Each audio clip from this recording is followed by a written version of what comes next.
space as we chant the Sadguru Vandanam. Nityanandam Paramasukadam Kevalam Jnanamurtim Dvandvatitam Gaganasadrasham Tattvamasyaadilaksham Ekam Nityam Vimalamachalam Sarvadhi Sakshibhutam Bhavatitam Trigunarahitam Sadgurum Tam Namami. Next, we are going to chant the Shiva Mula mantra. Om Ham Haum Shivaya Namaha 11 times. Please follow along internally. Om Ham Haum Shivaya Namaha. Om Ham Haum Shivaya Namaha. Om Ham Haum Shivaya Namaha. Om Ham Haum Shivaya Namaha. Om Ham Haum Shivaya Namaha. Om Ham Haum Shivaya Namaha. Om Ham Haum Shivaya Namaha. Om Ham Haum Shivaya Namaha. Om Ham Haum Shivaya Namaha. Om Ham Haum Shivaya Namaha. Om Ham Haum Shivaya Namaha. We will be performing the Tadvachamanam, the ritualistic cleansing. Now keep your hand, the right hand, in the shape of a cow's ear in the Gokarana Mudra, as our acharyas are demonstrating. Then take an udani of water, pour it into your right palm. We're going to chant a mantra thrice. Each time, sip the water from the bottom of your palm whenever the word Swadha is chanted. Om Atmatattvam Shodhayami Swadham. Take another udani of water.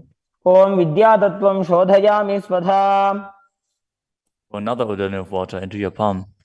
Om Shivadattvam Shodhayami Swadham. Now wash your right hand with the water from the Panchapatram and wipe your lips twice with the bottom of your thumb as we chant.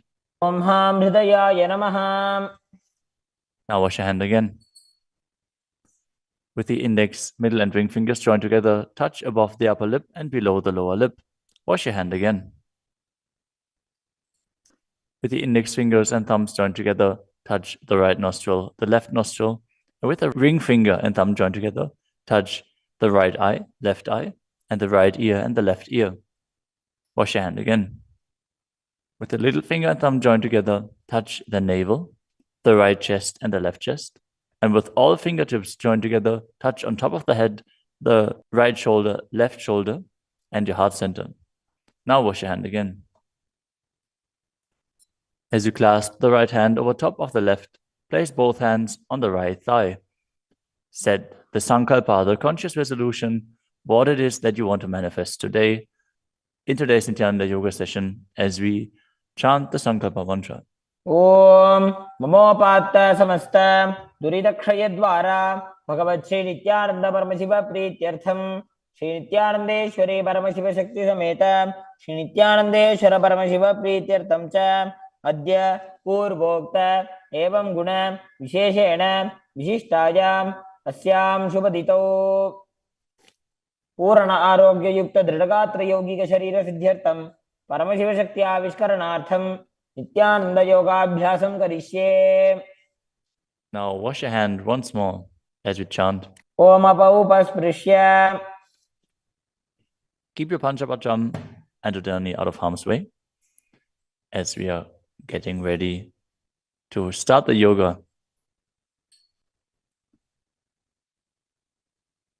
Now sit in a comfortable cross-legged position with your head, neck, and spine in a straight line. Bring the index fingers and thumbs joined together on top of the knees in Bindu Mudra. Engage the three bandhas, the energy locks, which are contracting the perineal region and pulling it in and up. The Uddiyana Bandha, the stomach lock, contracting your stomach muscles and pulling your stomach in and up towards your spine. And the Jalandhara Bandha, the throat lock, tucking your chin to the chest and internally contracting your throat muscles. Together they form Mahamudra Bandha, which is a great secret of the yogic practice and will enhance your yoga practice manifold. Next up is the visualization. Hold the visualization for the right context of each of the asanas. The first visualization is Lord Shiva. You will always be able to see the visualization in the top right corner of the screen. So whenever you don't know how the visualization looks, you can just check the screen. Next up is Samana Kumbhaka. Now fill your stomach with prana as you meditate on a flame in your stomach, kindling the prana and raising up your spine. Chant the japa soham and visualize it rotating around your throat until the nectar oozes out into your body. Let us now perform the first asana, which is Sukhasana. तत्सुखासनमित्युक्तमशक्तस्तत्समाचरेत् आसनं विजितं येन जितं तेन जगत्त्रयम्. The next asana is Parvatasana. Now bring your legs into Padmasana with the feet on top of the opposite thighs. Then bring your palms together in Anjali Mudra and raise them up above your head, keeping your elbows straight. Engage all three bandhas, Mahamudra Bandha, as you visualize yourself as Mount Kailash. अथ वक्षे Mahadev पर्वतासनमङ्गलम्. The next asana is Halipavasana. Now bring the soles of your feet together in front of your body and hold the left hand by the right behind your back. As you lean forward and place your forehead on the ground behind your heels. Engage all three bandhas as you gaze to the nose and visualize Swamiji in your inner space. पूर्वविधियाहु मे जानो उभय पकतली संपुटठानो.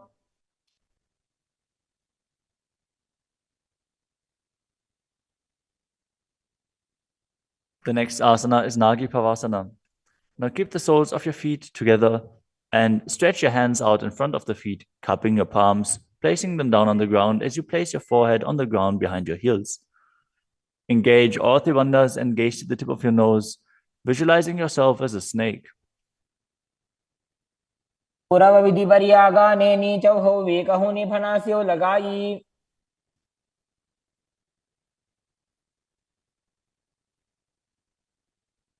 Next up is Kokilasana. Now hold the big toes with the index and middle fingers in Prana Mudra. Then raise the legs up straight and then cross them into Padmasana, leaning forward and down onto your elbows. Engage all three bandhas as you visualize yourself as a bird. स्थान्यदासनं वक्ष्ये yen Sidho भवेन्नरः. The next asana is Neti Asana. Now place one ankle on top of the opposite knee as you hold onto the opposite elbows. Engage all three bandhas, rotate your arms in a circle and gaze to the nose, visualizing Swamiji in your inner space, and after some time change the direction of the movement. घोड़ा बामा पादकी आशमाहिली सोये दक्षचरण को वार लोता परिकुल्फ समोय.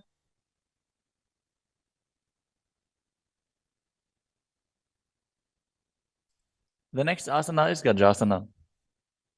Now press your hands onto the ground, lifting your hips up high. Lower your head, then your chest, scooping the body forward and down again and again as you visualize yourself as an elephant. And perform Uddiyana Bandha, the stomach lock, and Mula Bandha, the root lock, as you do so. निब्जं पादाग्रे भूमौ कृत्वा लम्बी भूया मस्तकाग्रे निधाय.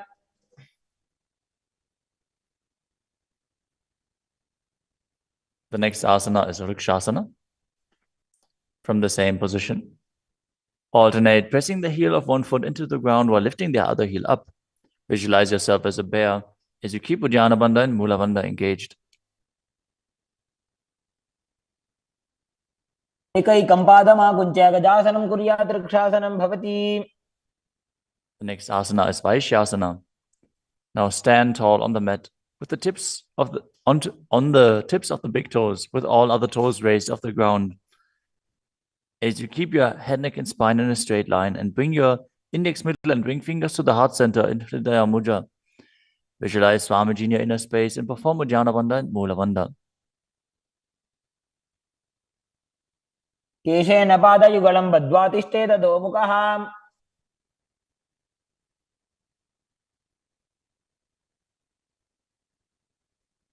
Next up is the Urdhva Janukarana. Stand with your heels touching, toes facing outwards at a 45-degree angle and the knees bent in Adimandi. Now, bring both hands to the chest with the elbows parallel to the ground. Then lift one knee up towards the center of your body, followed along with the respective hand as you make circular motions on both sides again and again.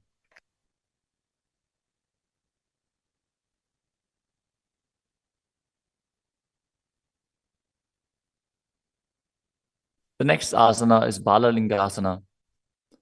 Now interlace your fingers from the outside in Sarvashankari Mudra and hold on to one knee, pulling it up towards your chest. Keep your head, neck, and spine in a straight line and visualize yourself holding a baby as you engage all three bandhas, Mahamudra Bandha.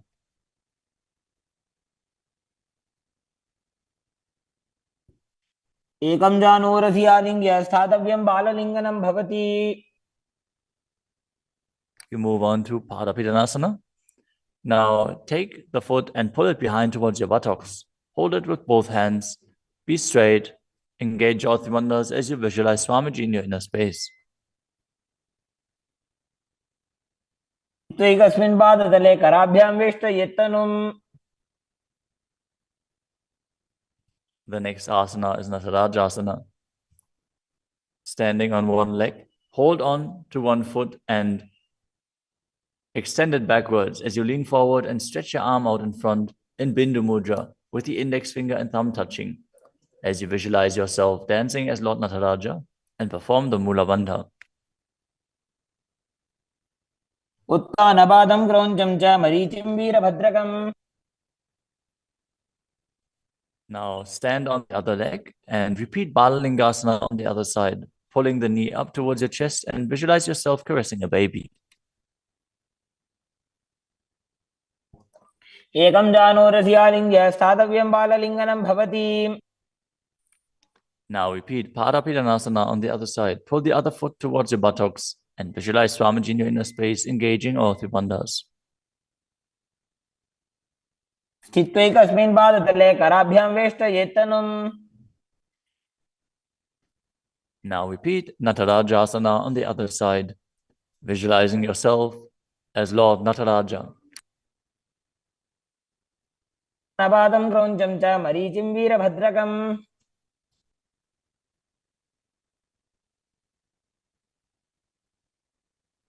Next up is the Ardha Rechita Karana. From Adimandi position, bring the right foot behind the other with the toes down and the heel up. Keep the left hand at the chest and swing the right arm back and forth, gracefully moving the fingers one by one. Now keep the right hand over top of the nose, uncross your ankles, and repeat the movement on the other side.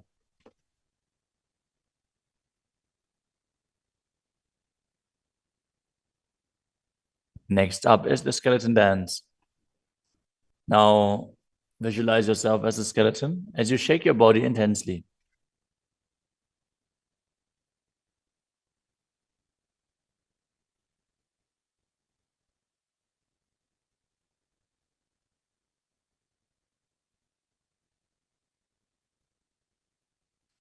We move on to Katichina Karana. From Adimandi, with the heels together, toes pointing outwards and the knees bent, bring your hands above your head with the arms crossed, palms facing backwards. Now open your hips to one side and open the arms along above your head. Return to the center and repeat the movement on both sides again and again.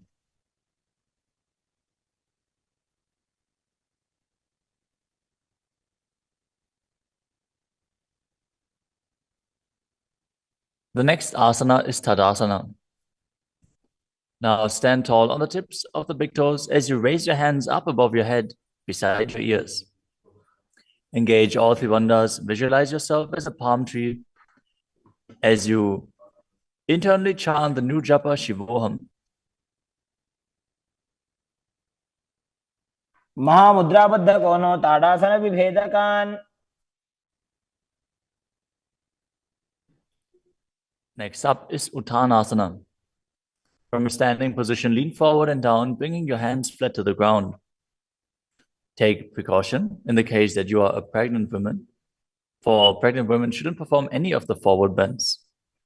Now engage your Ati bandhas and bring your forehead towards the knees as you visualize Swamiji in your inner space.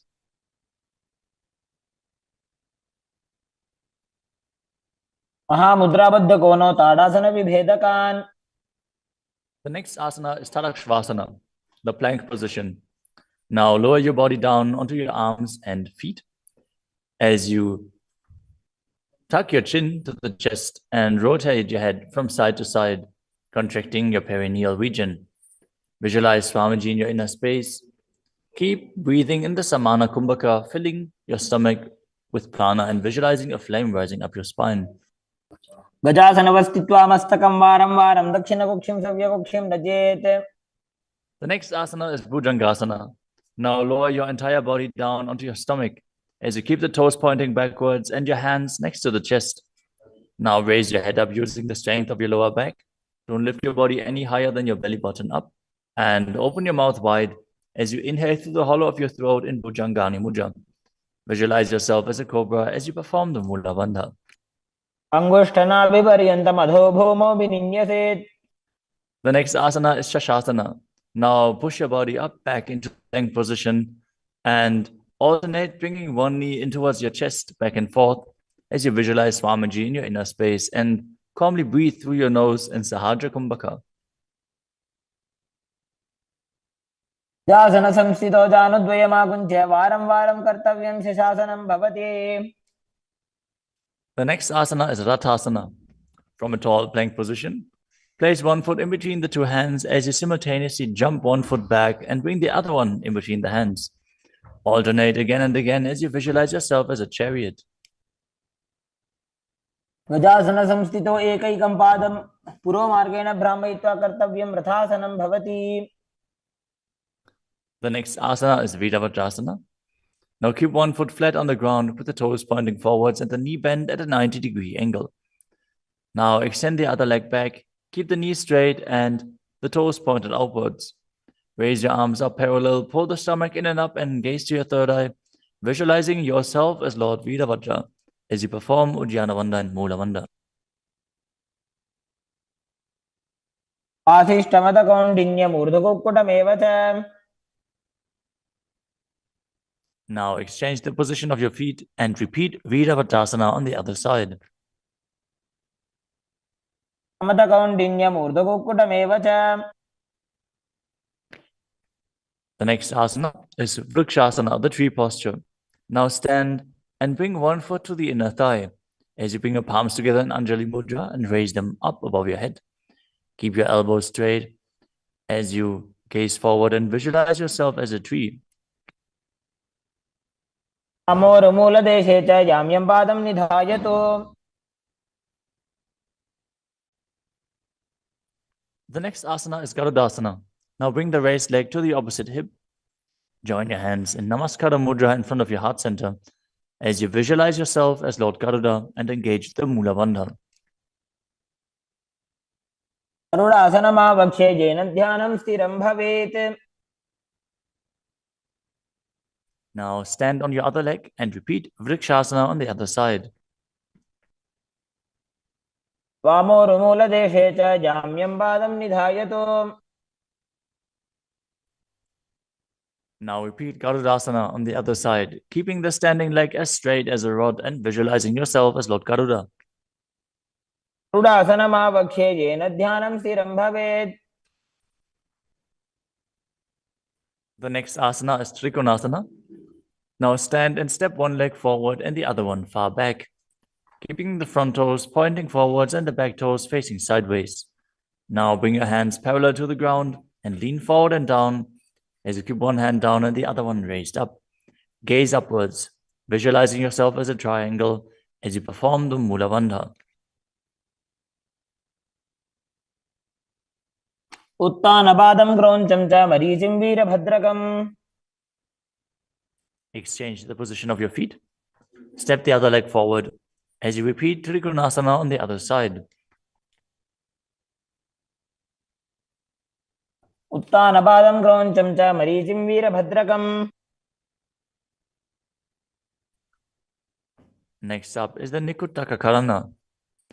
From Adimandi position, heels touching, toes pointing outwards and the knees bent, raise one heel off the ground and bring your hands in front of the heart center with the palms facing each other. Now stump the rest heel to the ground, raise the other heel up, and exchange the position of your hands again and again.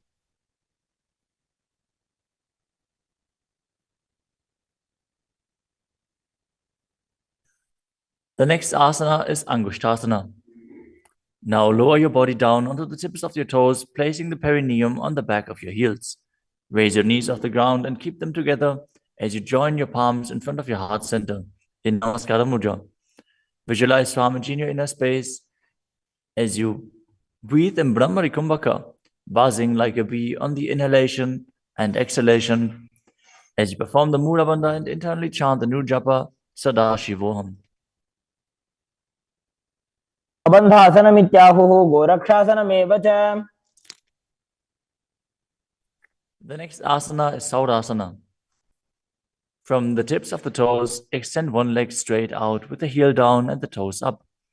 Keep your fingers down on the ground by the sides with the palms facing forward in Vara Mudra. Visualize Swamiji in your inner space as you perform the Mula Bandha.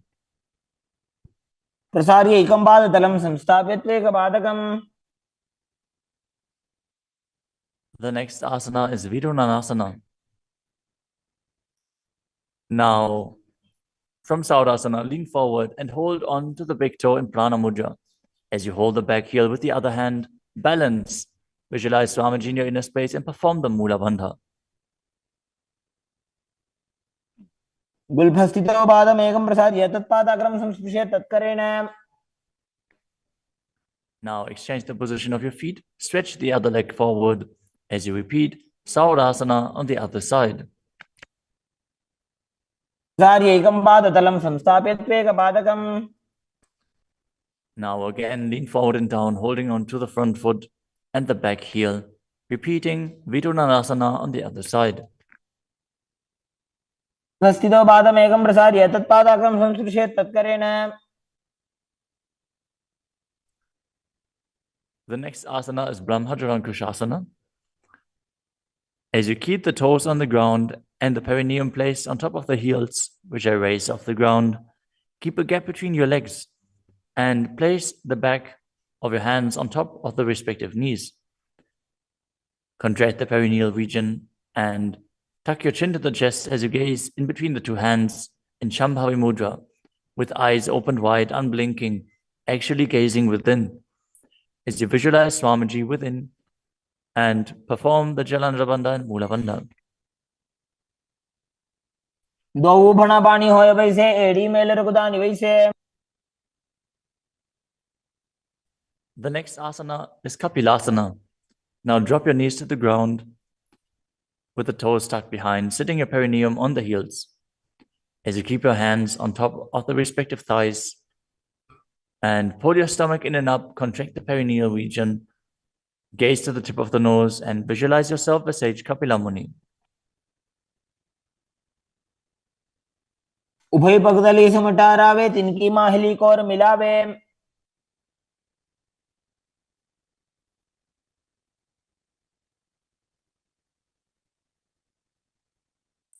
The next asana is Bhadragodakasana.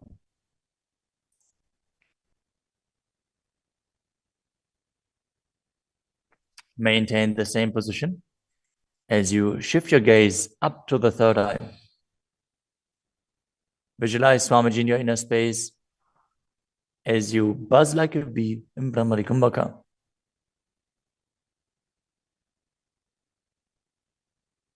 दो भूपगदली संपुट करे कोरवारली भूपरि धरे.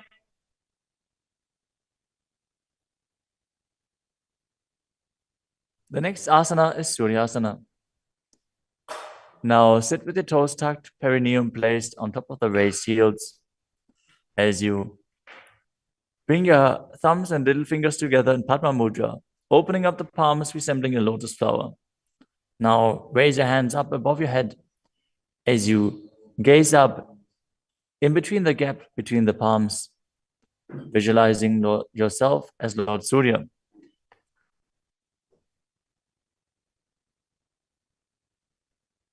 AD दो गुदातरी आने फना पानी बैठक अब निठाने. The next asana is Mandukasana. Now sit with the toes flat, perineum on the heels. As you keep your hands on top of the knees, lift the tongue up against the roof of your mouth. As you catch the nectar of immortality dripping from the Sahasrara chakra with your frog tongue, as you visualize yourself as a frog in Manduki Mudra. Gaze to your third eye, breathe calmly through your nose in Sahajra Kumbhaka as you perform the Mula Bandha. तलो पृष्ठदेशे अंगुष्ठे द्वे च संस्पृशेत्.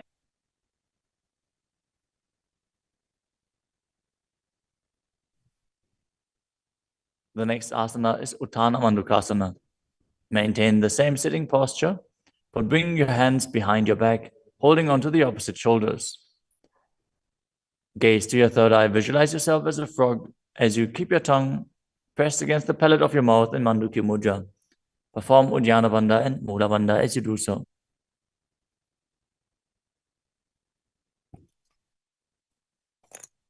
मंडूकासन मध्यस्थं कुर्पराभ्यां धृतं शिरः. The next asana is Simhasana. Now cross your ankles and sit on your feet. As you keep the knees wide, fingers spread on top of the knees, open your mouth wide, stick out your tongue and exhale forcefully as you gaze at the tip of your nose and visualize yourself as a lion.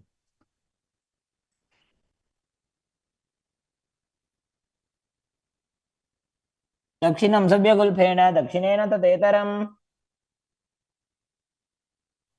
The next asana is Badrasana. Now sit with your heels under the perineum, the knees open wide, then cross your hands behind your back and hold onto the big toes in Prana Mudra. As you gaze at the tip of your nose, visualize Swamiji in your inner space and return to buzzing like a bee in Brahmari Kumbhaka. गुल्फौ च वृषणस्याधो व्युत्क्रमेण समाहितः.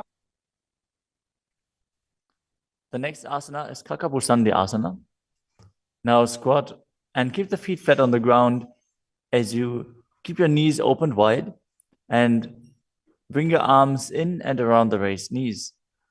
Interlace your fingers behind your back, if you can, as you visualize yourself as a crow and gaze to the tip of your nose as you engage the Mula Bandha.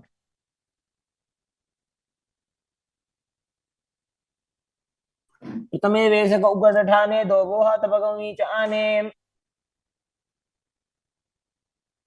The next asana is Kanipavasana. Now keep the palms on the floor, shoulder width apart. Bring your knees onto the back of your arms towards your armpits. Lean forward, raise your feet off the ground as you visualize Swamiji in your inner space and balance on your arms. को गुण आशी दुष्टता होई तो आछी होई. The next asana is Kapali asana. Now place your hands on the ground, shoulder width apart. Bring the top of your head onto the ground. Please take precautions if you have any neck injuries or high blood pressure. Any of the inverted postures. Now bring your knees onto the elbows, your hips over the shoulders, and straighten your legs up as you gaze to the nose and visualize Swamiji in your inner space. Isha धरती टेकी पग दो वो मिलीवा ऊंचा कुकरे.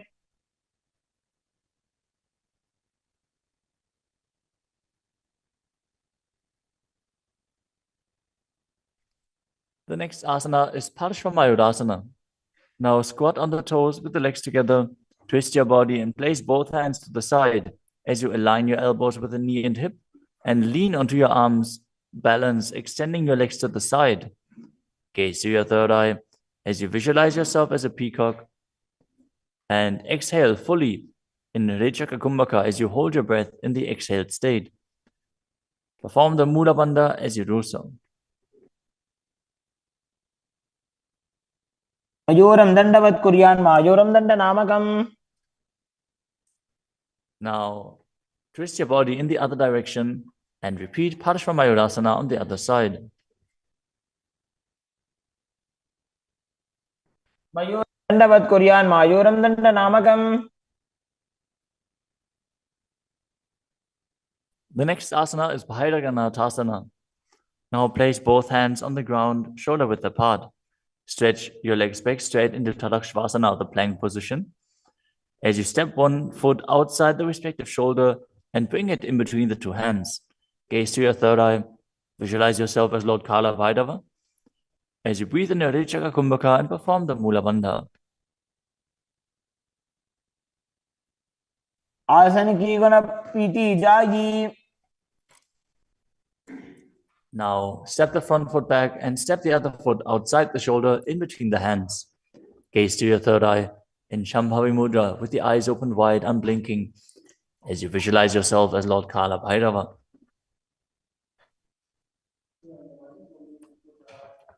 आसन को गुण पीति जाई. The next asana is Unmukha Pitasana. From Tadakshvasana, the plank position, bring your forearms down on the ground. As you walk your feet forward, raising your hips, lift your chest and head up and gaze to your third eye, visualizing Swamiji in your inner space.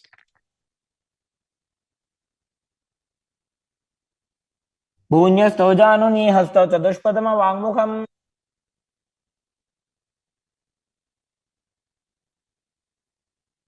The next asana is Vashishthasana.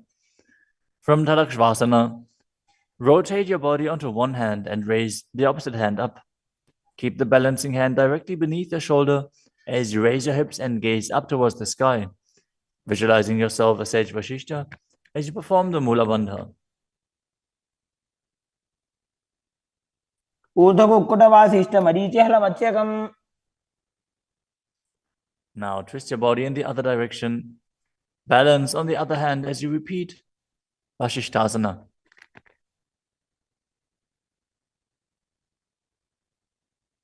ऊर्ध्वकुक्कुटवासिष्ठ मरीचिहलमच्यकम्. Now come to a seated position and extend your legs out in front with the heel down and the toes pointing up. Now bring your hands under the buttocks with the palms facing up. Keep your spine straight, elbows close to your body. Tuck your chin to the chest. Contract the perineal region. As you gaze through the nose, visualize yourself as Lord Hanuman and internally chant the new japa Paramashivoham.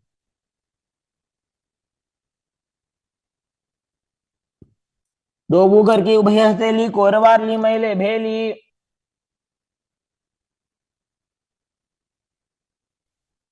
Next up is Paschimottanasana.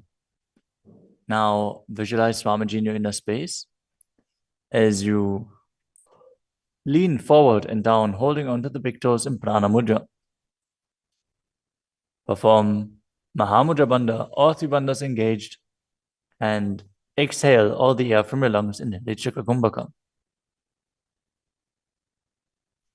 जानो Burrill लाटंतो पश्चिमं दानमुच्यते. The next asana is Ugrasana. With your legs straight, interlace your fingers behind your neck. Lean your chest forward and down, bringing your head to the knees by the strength of your core. Engage all three bandhas as you visualize Kali in your inner space. शुभानिभ्यां दृढं धृत्वा जानुभरि शिरोन्यसेत्. The next asana is Marichi Asana. Now, sit with the legs extended, bring one heel to the groin with the knee raised, and reach your arm in and around the raised knee as you clasp your hands behind your back. Bring your chest to the thighs, head to the knee, and visualize yourself as Sage Marichi. उत्तानपादं क्रौञ्चं च मरीचिं वीरभद्रकम्.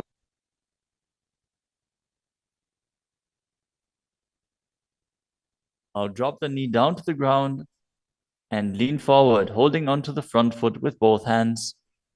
As you exhale all the air from your lungs, gaze to the nose, visualize Swamiji, and perform Mahamudra Bandha in Mahamudrasana.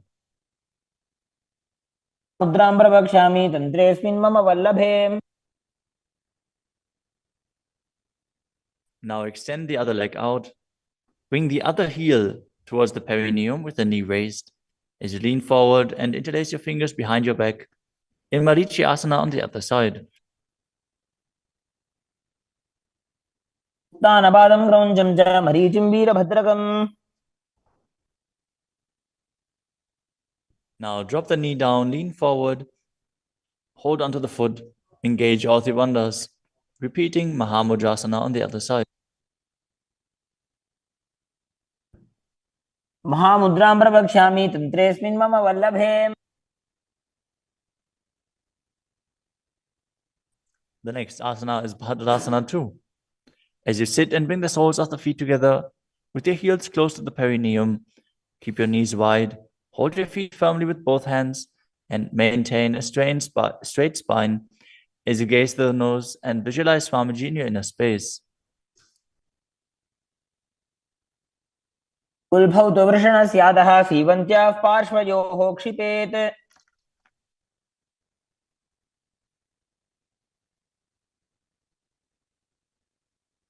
The next asana is Gvalipavasana. From Bhadrasana, extend your feet away from your body. Keep the toes together, heels apart, knees wide open. As you place your hands on the respective knees, tuck your chin to the chest and gaze to the nose. Visualize Swamiji in your inner space. Perform the Jalandhara Bandha and Mula Bandha. ध्रुवचरपट चौक कहियो सोई वाही विधियो की जे सोई. The next asana is Joni Asana. Now sit, keep the soles of the feet together and the heels close to your perineum as you visualize the Yoni Mandala, which is projected on the screen. Now hold the soles of the feet as you lean forward and down and bring the forehead to the feet as you gaze to the nose and perform the Mula Bandha. दो भगतली संपुट करे एड़ी मेड़ के ढिंग धरे.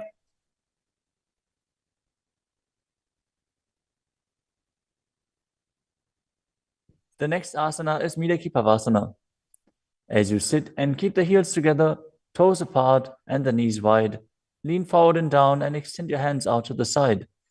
Keep the palms facing down on the ground to the sides as you bring your forehead to the ground behind your heels. Gaze to your nose, visualize Swamiji and perform the Mula Bandha. पूर्व विधि परिभगधली संपुट शोल एड़ी मिली राशे. Next up is Siddha Samadhi Asana. Now sit and keep the toes together, heels apart. As you bring your arms below the shins, extend them out to the sides and keep the palms facing up. Bring your forehead to the ground above your feet as you bring your toes near your throat if you can. Gaze to the tip of your nose, visualize Lord Surya in your inner space and perform the Mula Bandha. दो भगतली संपुट करे शोले मेड़ आगा में धरे. Next up is Chinaki Pavasana. Now sit and keep the heels together, toes apart, as you hold the feet and open them up like a book, bringing the backs of your hands onto the ground and the elbows pressing down on the thighs. Gaze to the nose and visualize Swamiji in your inner space. दो बगांगी एड़ी धरती मगिवा मेड़ लगावे. The next asana is Chadapata Chukasana. Sit and bring the soles of the feet together with the heels at your perineum. Open the knees and place your hands on top of the knees as you gently press them down. Pull your stomach in and up, gaze to your third eye as you visualize Swamiji in your inner space. दो भगतली संपुट धारे आगा ने कर jar पसारे.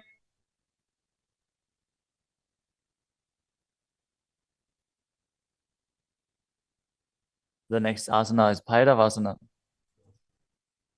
Now sit and bring the soles of the feet together with your knees open wide. Lift the heels up and bring the toes down onto the ground. As you keep your knees on the ground, pull your stomach in and up and place your hands on the knees in Bindu Mudra. Gaze to your third eye as you visualize yourself as Lord Kala Bhairava. कुलभौ संपेड्य जान्योन्यं विक्रमेणोत्थितं शनैः. The next asana is Samanasana. Now sit with one heel at the perineum. Lift and hold the other foot, pulling the sole of the foot to your chest. Gaze to your third eye as you perform the Mula Bandha and visualize Swamiji in your inner space. समान आसनमावक्षे सिद्धमन्त्रादि साधनात्.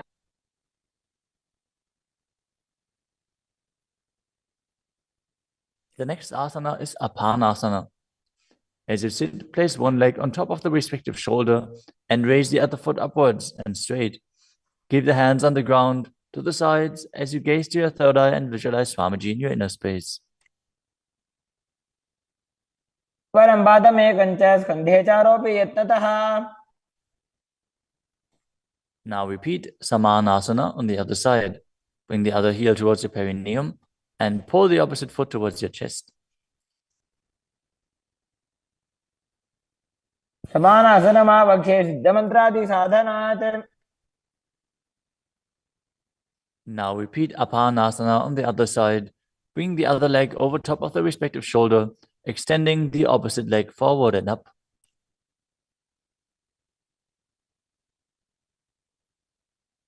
परं पादमेकं च स्कन्धे चारोपि यत्नतः.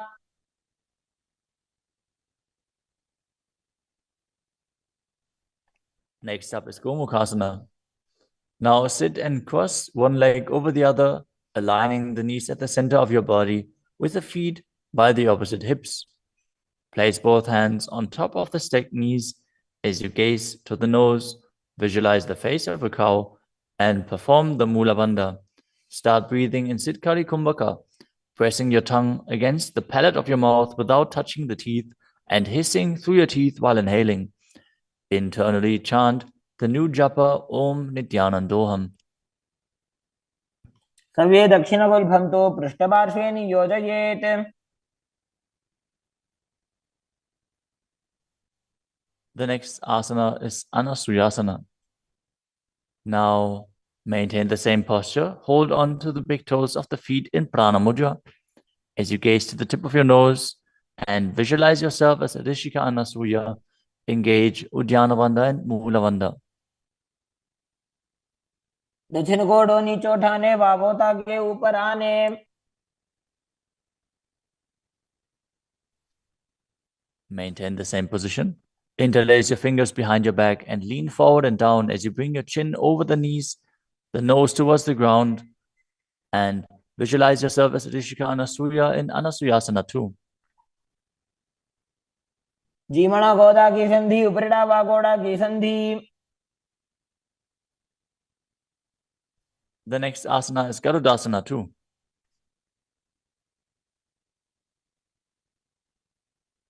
Now sit on the ground with one heel pressed against the perineum.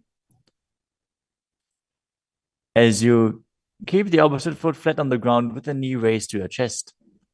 Keep the hands on the respective knee.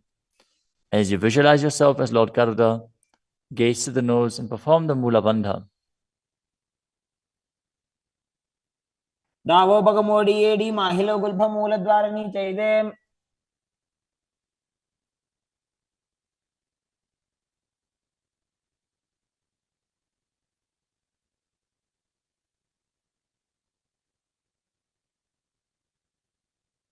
The next asana is Nadadasana.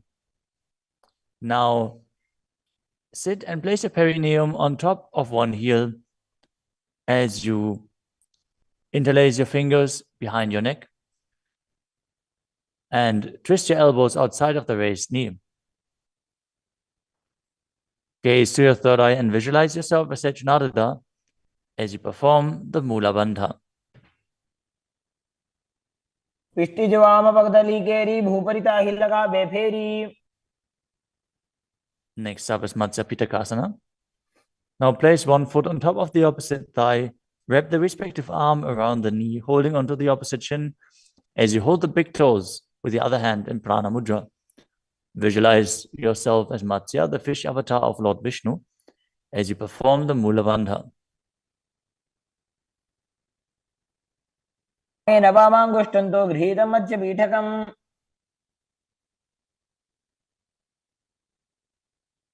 Now slide your knees over top with the other knee on top, repeating the Gomukhasana position on the other side. Gaze to the nose and visualize the face of a cow as you keep hissing through your teeth without the tongue touching your teeth in Siddhkari Kumbhaka.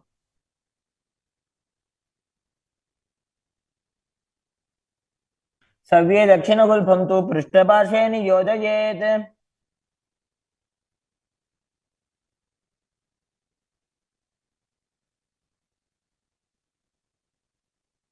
Next up is Anasuyasana on the other side. Hold onto the big toes as you visualize yourself as Rishika Anasuya.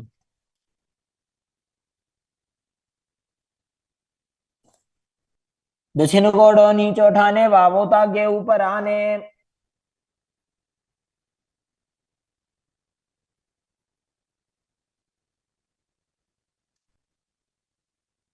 Now, from the same position, interlace your fingers behind your back and lean forward and down, chin over the knees, nose towards the ground in Anasuyasana 2.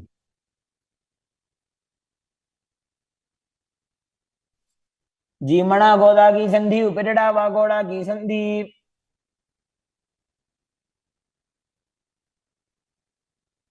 Now repeat Garudasana 2 on the other side, bringing the other heel towards the perineum, knee raised, hands on the knees, as you visualize yourself as Lord Garuda.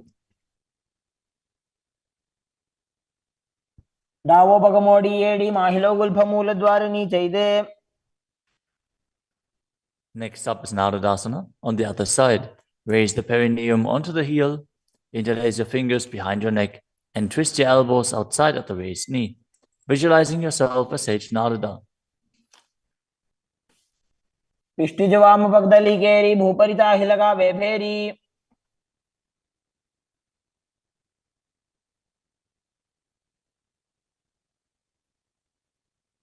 Next up is Matsya Pitakasana on the other side. Now place the other foot on top of the opposite thigh. Hold on to the shin and the big toe of that foot as you visualize Matsya, the fish avatar of Vishnu. वामेन वामांगुष्टन्तो गृहीतं मत्स्यपीठकम्. Next up is Matsindrasana. Now place one foot on top of the opposite thighs as you place the opposite foot on the ground flat. Twist and bring the elbow outside of the raised knee. Keep your raised arm by the neck.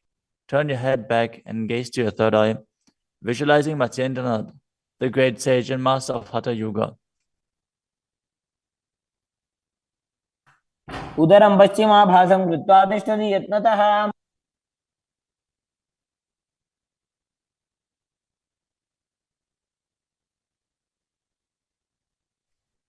The next asana is Kubhasana.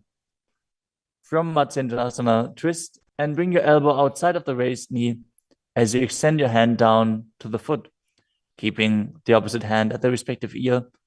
Twist your body back. Gaze back and up towards your third eye, visualizing yourself as a camel. आसन को गुण झोल हो जाए. Next up is Matsyendrasana 2.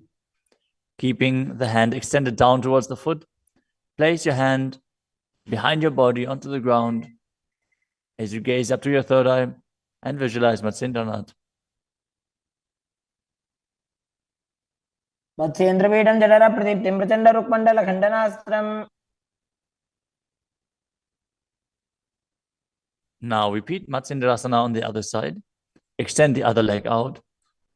Bring the opposite foot onto the thigh as you twist your elbow outside of the raised knee and gaze back.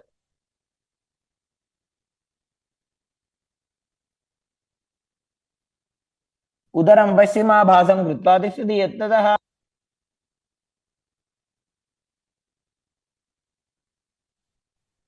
The next asana is Kubhasana on the other side. Now hold on to the front big toe and prana mudra as you keep the other hand towards the respective ear, gazing back and up towards your third eye and visualizing yourself as a camel. आसन को गुण झोल हो जाए. The hand to the ground behind you. Twist your body even further as you visualize Matsyendranath in Matsyendrasana 2.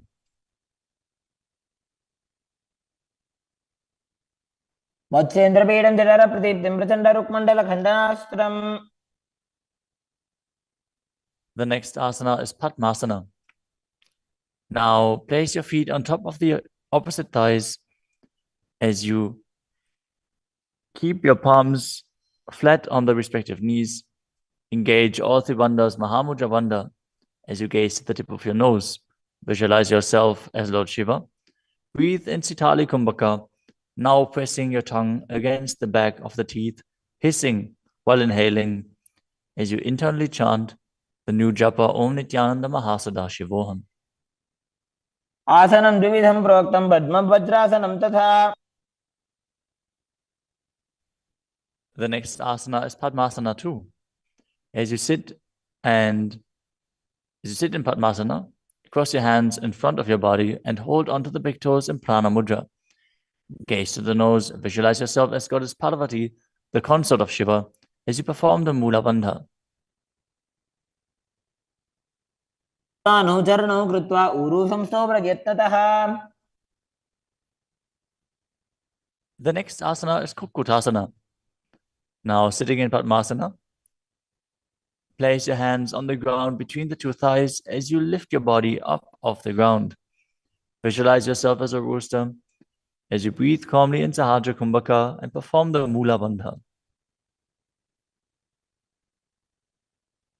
पद्मासनं सुसंस्थाप्य नान्बोरोरन्तरे करो.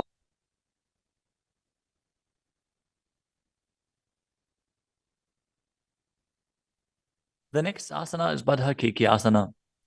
From Padmasana, raise up onto the knees as you bring your hands flat on the ground with the fingers pointing backwards. Keep the elbows together, press them against the navel, and then lean forward.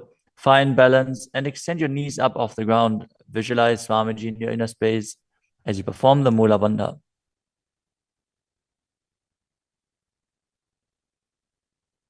धरामवष्टभ्यकरद्वयेन तत्कोर्परि स्थापितानाभिपार्श्वः.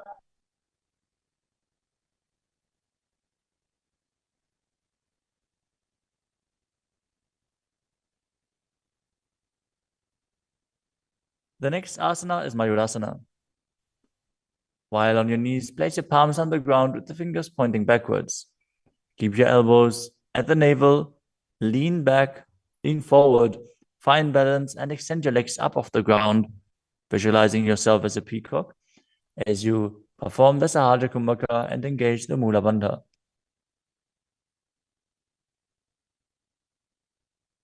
अथ वक्षे Mahadev मयूरासनमुत्तमम्.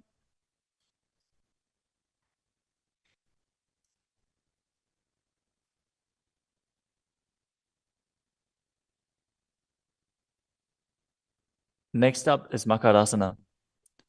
Lay down on your stomach with the feet pointing outwards and the forehead on the mat.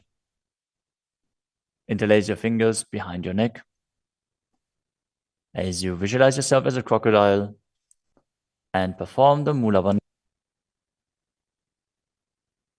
अध्यासशेते हृदयं निधाय भूमौ च पादौ च प्रसाद्यमानौ. As you lay on your stomach, place your hands on the ground beside your chest. Raise your legs up, bring the thighs off the ground, visualizing yourself as a locust. In Shalabhasana. अध्यासशेते करयुग्मवक्षो भूमिमवष्टभ्यकरयोस्तलाभ्याम्. The next asana is Ushtrasana. As you lay on your stomach, bring your hands to the feet. Pull the feet down towards the ground outside of your hips. As you visualize yourself as a camel and perform the Mula Bandha. अध्यासशेते पदयुग्मव्यस्तं पृष्ठे निधाय विधृतं कराभ्याम्.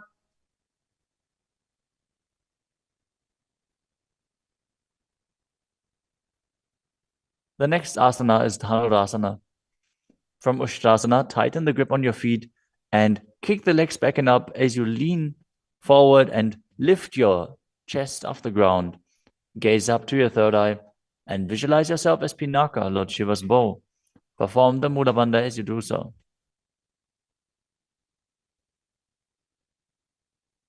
त्रिसार्यपादौ भुविदण्डरूपौ करौ च पृष्ठे धृतपादयुग्मम्. The next asana is Bhagasana. Now come to a kneeling position with your feet flat on the ground, sitting in between the two heels. Place your hands on top of the knees. Visualize Swamiji in your inner space. Breathe calmly through your nose in Sahajra Kumbhaka. As you gaze to your third eye, contract the perineal region in Mula Bandha and internally chant Om Nithyananda Paramashivoham. उल्टा मोड़ी पाओ तो वैसे बहुरो जगत करे कैसे. The next asana is Gohi Asana. From the kneeling position, place your elbows on the ground, shoulder width apart. As you interlace your fingers, bring your head towards the ground and hold it with your hands. Now raise your hips up. Walk your feet forward until your hips align with your shoulders. And then raise your legs up off the ground and pull the knees close to your chest.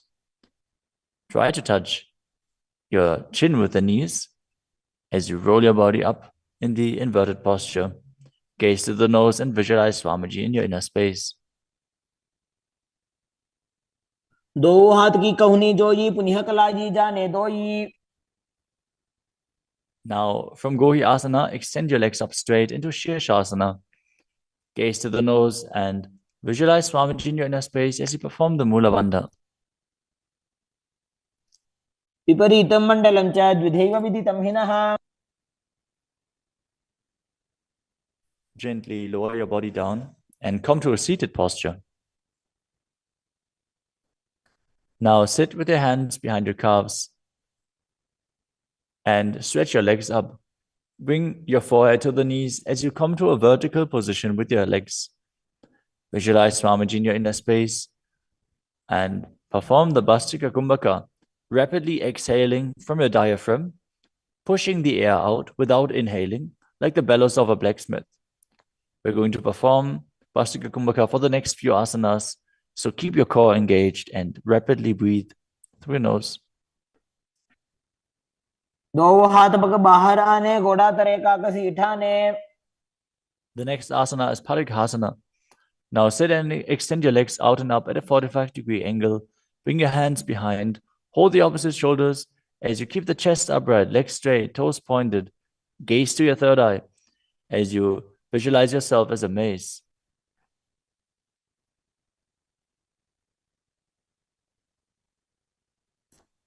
उत्तानशयनं कृत्वा पादौ मिलित्वा प्रसार्य. Keep breathing rapidly as you sit and extend your legs out and up at a 45-degree angle. Keep your arms parallel to the ground or bring them down to the ground as you gaze to your third eye and visualize yourself as a boat in Naukasana. तानशयनं कुर्पराभ्यां भूमिमवष्टभ्य. Next up is Rudrasana. Now sit and lift your feet up. Scoop your hands under the heels and pull the feet towards your chest. Keep your spine upright, gaze to the nose as you visualize yourself as Lord Rudra. Perform the Mula Bandha as you do so. पगदली संपुटक हाथस्योपक उचाई. The next asana is Unmukha Pitasana too. Now lay down on your back with the feet flat on the ground, the knees raised up. Bring your palms down to the ground with the fingers just touching the back of your heels. Lift your hips up high. Press the feet into the ground as you tuck your chin to the chest, gaze to the nose, and visualize Swamiji in your inner space. ऊर्ध्वे च जानुनी कृत्वा शवित्वोर्ध्वमुखं तथा उत्थाप्य हस्तौ तिष्ठेत्तु पीठ उन्मुख नामके. Now lower your body down flat onto the ground. Keep the palms facing up next to your hips.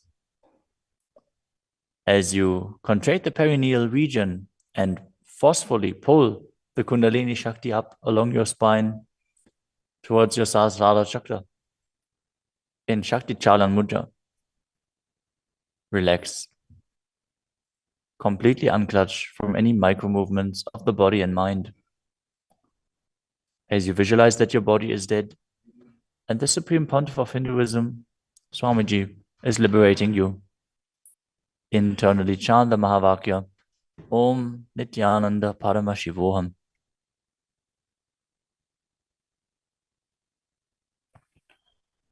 उत्तानं शववद्भूमौ शयनं तोषवासनं शवासनं श्रान्तिहरं चित्तविश्रान्तिकारकम् ॐ नित्यानन्द परमशिवोऽहम् ॐ नित्यानन्द परमशिवोऽहम् ॐ नित्यानन्द परमशिवोऽहम् ॐ नित्यानन्द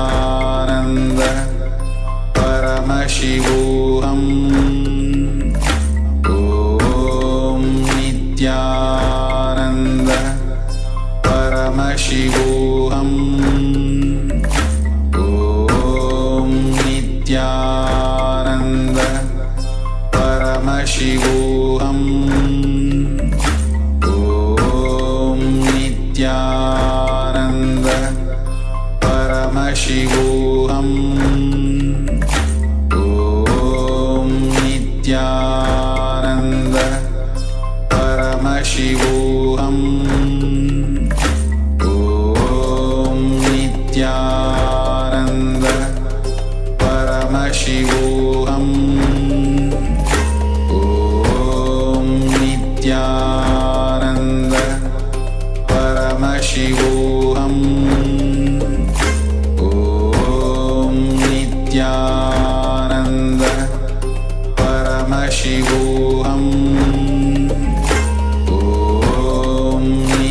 ॐ नित्यानन्द परमशिवोऽहम् ॐ नित्यानन्द परमशिवोऽहम् ॐ नित्यानन्द परमशिवोऽहम् ॐ नित्यानन्द परमशिवोऽहम् ॐ नित्यानन्द परमशिवोऽहम् ॐ नित्यानन्द परमशिवोऽहम् ॐ नित्यानन्द परमशिवोऽहम्. Now slowly return to your physical body. Start to wiggle your fingers and toes, your wrists and your ankles, your elbows and your knees. Pull your knees up towards your chest and rock your body from side to side as you return to a comfortable seated position.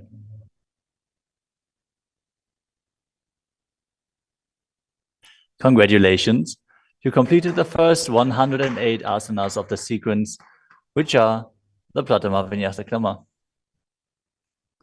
We are now going to continue the sequence with the next asana, which is Yathasana Nishthasana. Now sit in a posture that brings ease to your physical and mental space. Bring your hands on top of the knees in Bindu Mudra. Visualize Swamiji in your inner space. Breathe in Samana Kumbhaka, filling your stomach with prana and meditating on the flame kindling in your stomach as you perform the Mula Bandha and internally chant the Mahavakya, Om Nityananda Paramashivoham.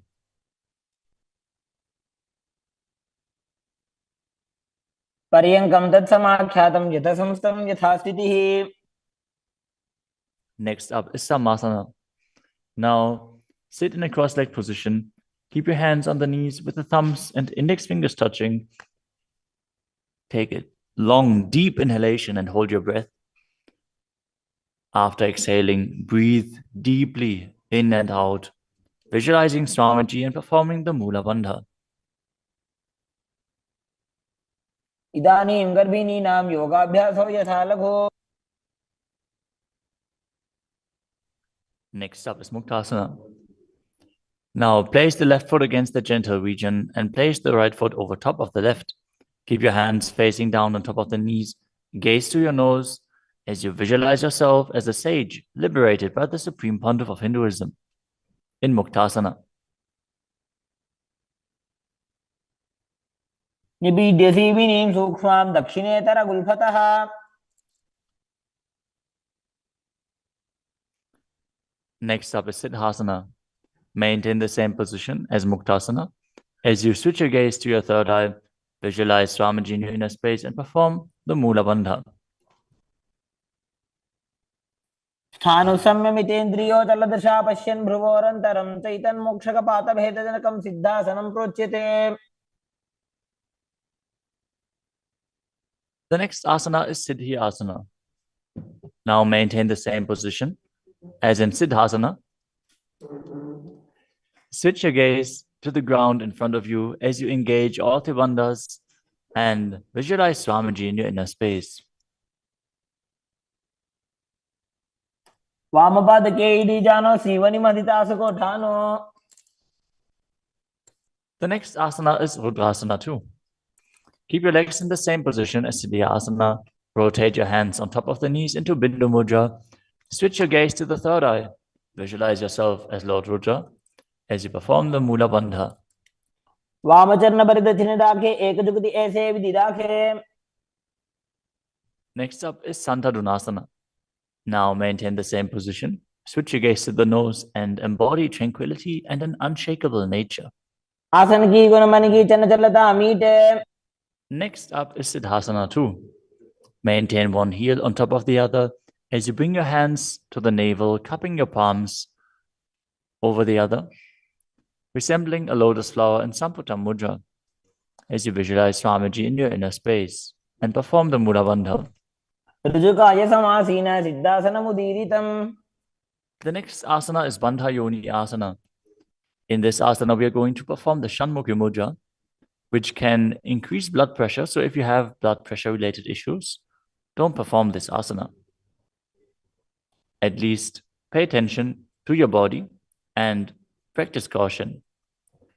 Now set your sankalpa of manifesting through the womb of creation as you maintain the same sitting posture, and then exhale fully as you bring your little fingers beneath the bottom lip, ring fingers above the upper lip, middle fingers closing the nostrils, ring fingers over the eyes, and the thumbs closing the ears. मध्ये महादेव बन्धयोन्यासने शृणु. The next asana is Virasana.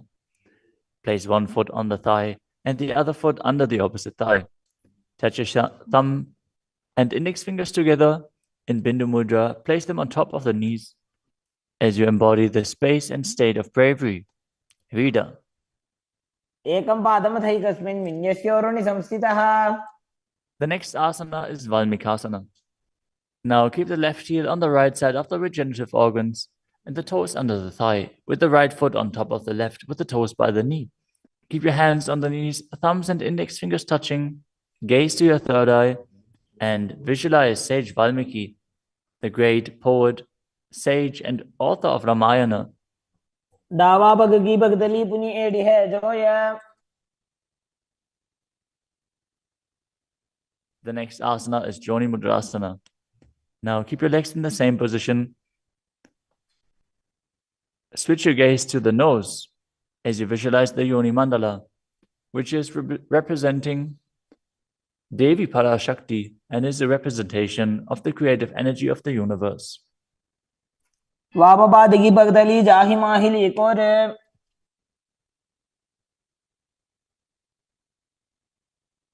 Next up is Yoni Asana. Keep your feet and hands in the same position as you switch your gaze to the third eye and keep visualizing the Yoni Mandala, which is projected on the screen. योन्यासनं पर्वतेन योगं योगफले नीलम्. The next asana is Bhadrasana 3. As you sit and bring the soles of the feet together, holding them with both hands, bring your knees down towards the ground, gazing to the tip of your nose, visualizing Lord Viravaja in your inner space as you perform Uddiyana Bandha and Mula Bandha.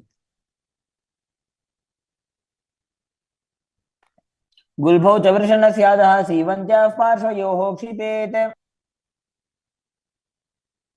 सीवञ्च पार्श्वयोः क्षिपेत्. The next asana is Aghodasana. Now keep the soles of the feet together, heels at the perineum.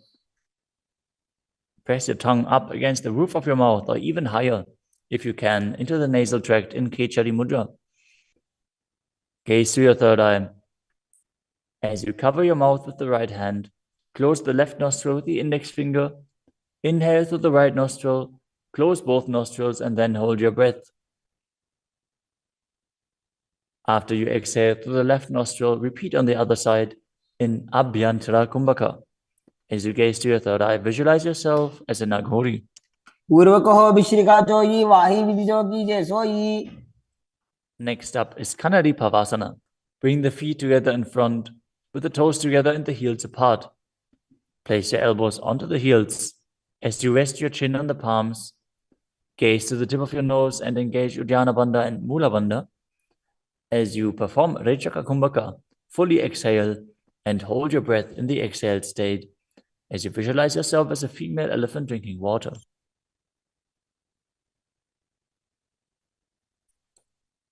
ग्वाली पाव आसन कख्यो है जैसे Yahoo में जाने विधि जैसे.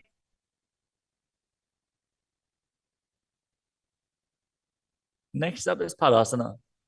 Now sit with the knees raised, arms between the thighs and calves, and interlace your fingers as you lift your feet off the mat. Gaze to the nose and visualize Swamiji in your inner space as you perform the Mula Bandha.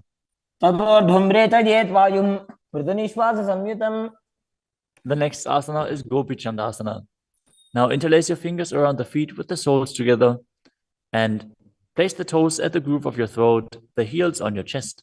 Tuck your chin onto the hands and gaze to the nose, embodying the state and space of a king as you perform the Mula Bandha. The next asana is Uddarasana. Now sit with the soles of the feet together. Insert your hands underneath the legs as you hold the feet with interlocked fingers. Bring your feet up to the chest. Bring your head down and touch the chin to the soles as you gaze to the tip of the nose and visualize your body free from any defects.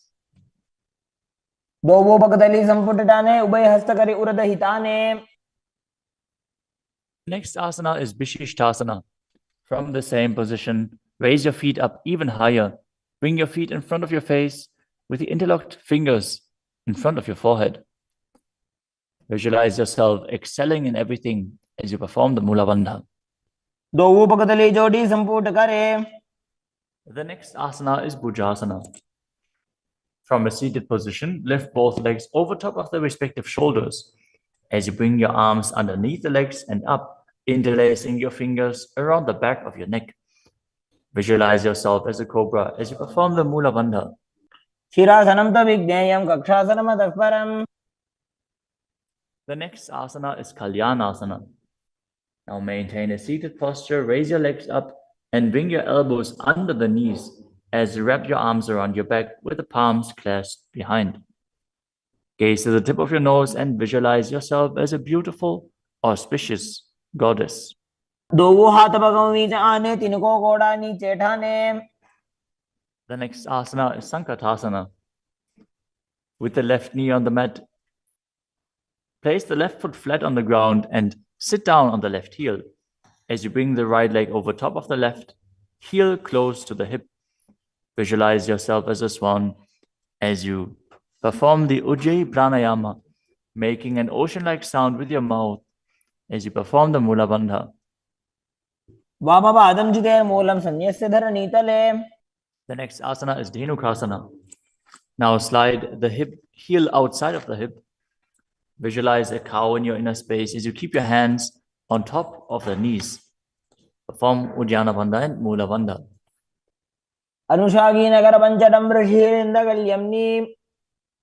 The next asana is Machandrasana. Now place the right foot on the left thigh and the left foot on the right knee. Bring the left hand behind your back and hold onto the right thigh. As you place the right hand on the left thigh, twist your body and gaze to your third eye, visualizing Swamiji in your inner space and performing the Mula Bandha.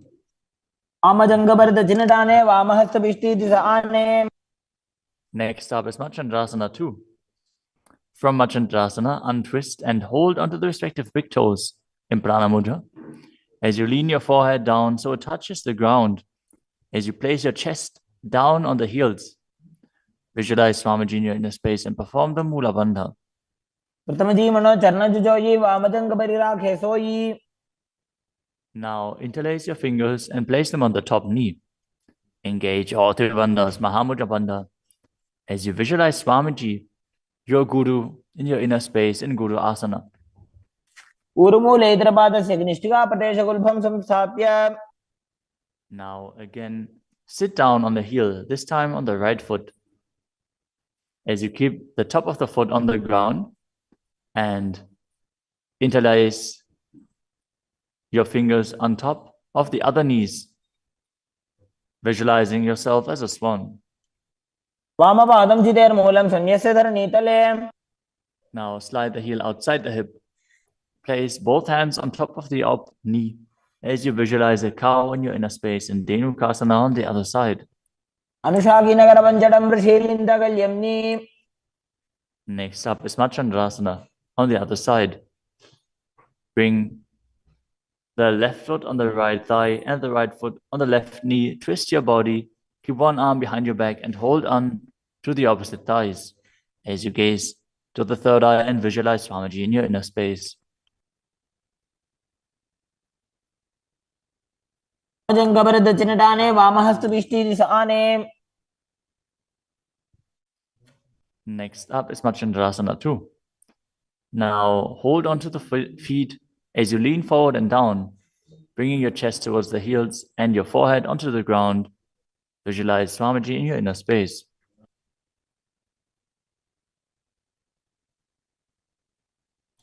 प्रथम जी मनो चरण जुजोई वामजंग परिराखे सोई. Now place your hands interlaced on the top knee as you visualize Swamiji, your Guru, in Guru Asana, engaging all three bandhas.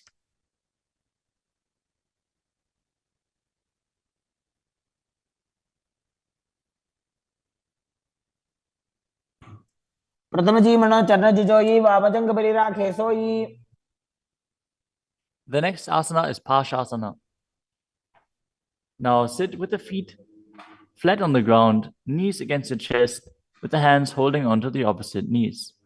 Keep your thighs together, spine straight, the tongue pressed against the roof of your mouth in Kechari Mudra as you gaze to your third eye and visualize Swamiji in your inner space. पादतले भूमो निधाय जान निवृषि निधाय. The next asana is Bodha Shukasana. As you keep the feet flat on the mat, wrap your arms around the legs and hold onto the opposite wrists. Place your chin onto the knees as you gaze to the nose and visualize yourself being in an abode of bliss.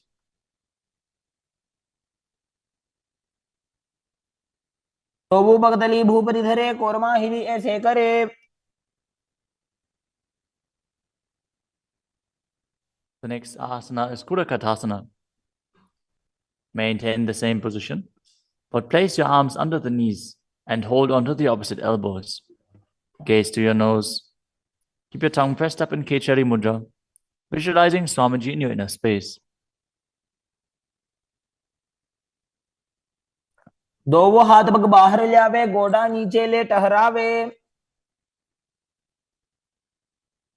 Maintaining the same hold beneath the knees, bring the right foot over top of the left so the heels cross with the toes pointing up. Gaze to your nose and visualize the great sage and Maharishi Sumati in Sumati Asana. मूलद्वारि धरती परिठाने डावा वग परिदच पद आने.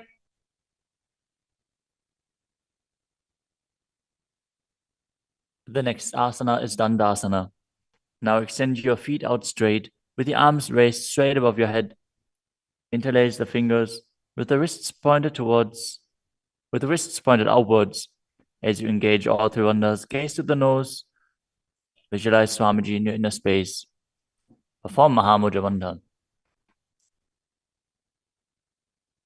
इदानीं गर्भिणीनां योगाभ्यासो यथा लघु. The next asana is Arambhasana. Now sit with your legs straight. Hold the big toes in Prana Mudra with index and middle fingers. As you lean your chest forward and down, bring your head to the knees. Inhale through the left nostril and exhale through the right. Perform Nadi Shodhana as you visualize Swamiji in your inner space.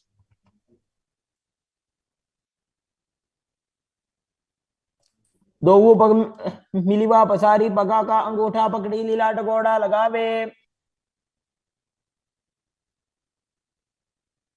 The next asana is Bhidokasana. Now sit with the legs straight. Extend the knees slightly up. Bring one hand distance between the heels. As you bring your shoulders down, wrap your hands in and around the legs. Hold the soles of the feet as you gaze to your third eye and visualize Swamiji in your inner space. प्रथम बैसी दो पाव पसारी कचुक ऊर्धको गुरडो डारे. The next asana is Jalandhari Pavasana. Now extend both legs out with the heels together. Place your chin on the heels as you insert your hands below the legs. Keep the elbows together on the ground along with your fingers, palms facing up. Gaze to the nose, visualizing Swamiji in your inner space.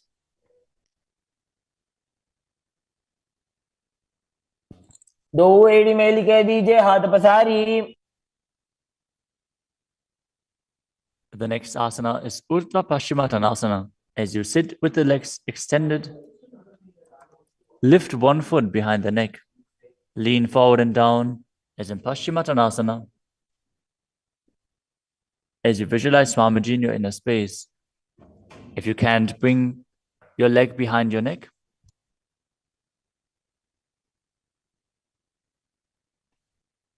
Focus on the prana flowing up from the Muladhara to the Brahmarandha, through the 9 various points within the body, which are the soles of the feet, the regenerative organs, the navel, the heart, the throat, the uvula, the middle of the eyebrows, the forehead, and the Brahmarandha, the crown of the head.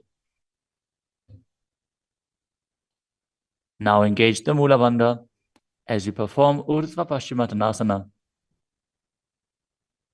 पश्चिमतानवत् संस्थितिं कृत्वा एकं पादं ग्रीवायां धृत्वा तिष्ठेत्. The next asana is Anantasana. Now lie on your back, lift the right leg behind the neck. The left hand holds the foot from the top. As you straighten your body, concentrate on the prana moving from Muladhara to Brahmarandha. Gaze to the nose as you visualize yourself as infinite, endless, or eternal, Ananta.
Paramashivoham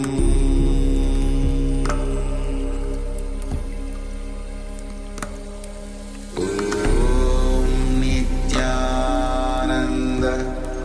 Paramashivoham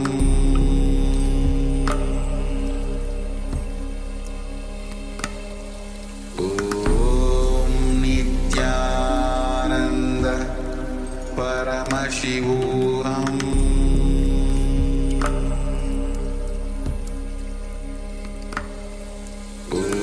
Om Nityananda Paramashivoham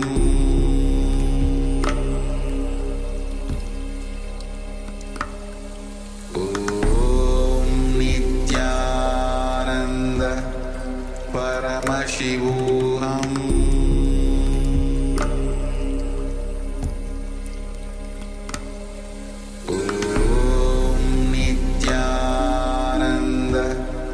Paramashivoham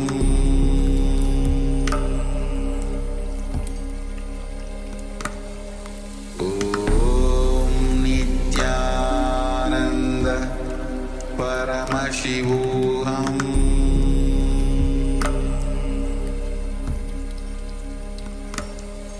Om Nityananda Paramashivoham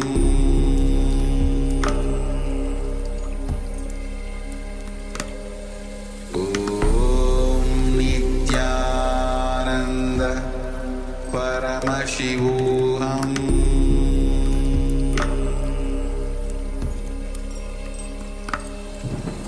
Om Nityananda Paramashivoham Om Nityananda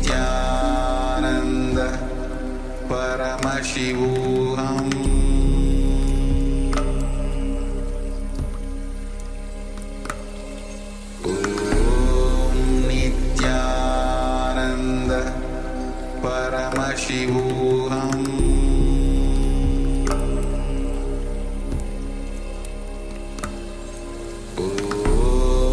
Nityananda Paramashivoham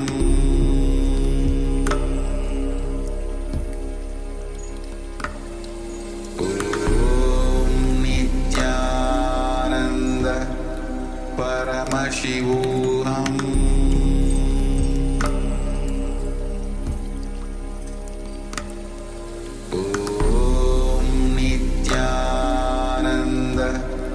Paramashivoham Om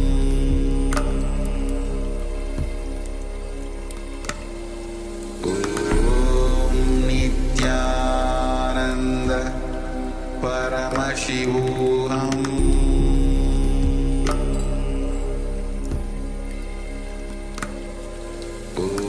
Om Nityananda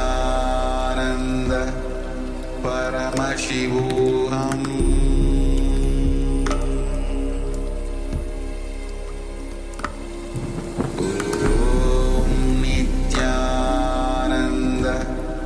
Paramashivoham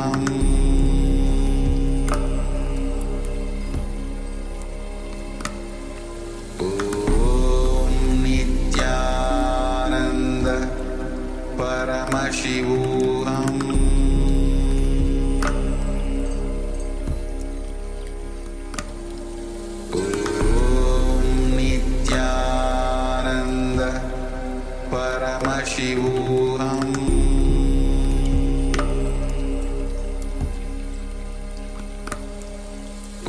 Om Nityananda Paramashivoham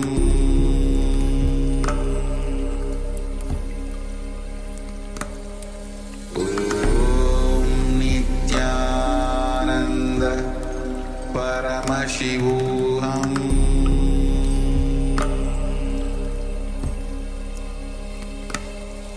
Om Nityananda Paramashivoham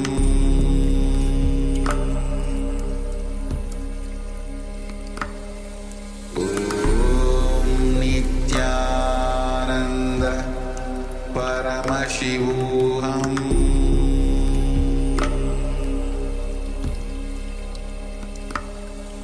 Om Nityananda Paramashivoham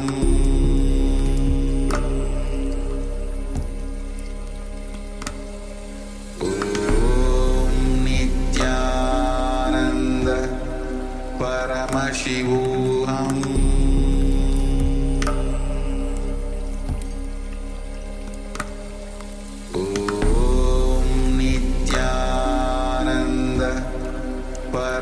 Paramashivoham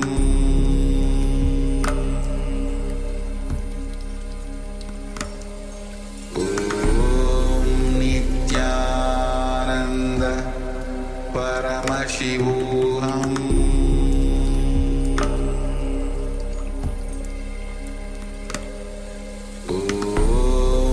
Nityananda Paramashivoham Paramashivoham Om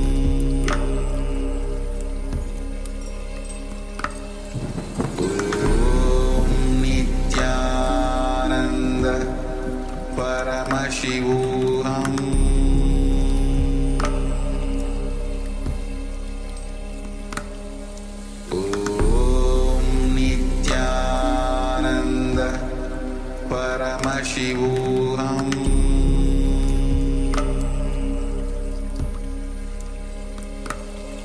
Om Nityananda Paramashivoham Paramashivoham Om Nityananda Paramashivoham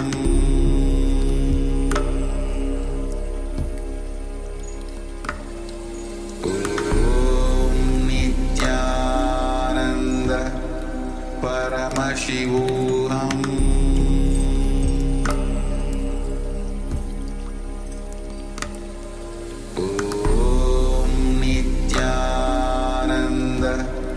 Paramashivoham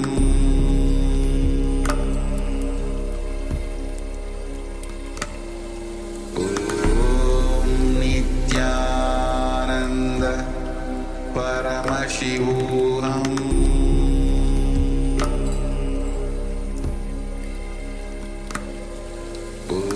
Om Nityananda Paramashivoham Om Nityananda Paramashivoham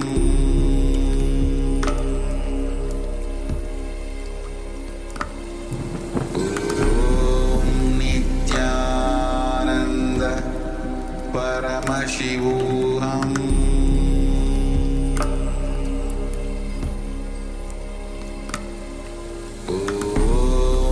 Nityananda Paramashivoham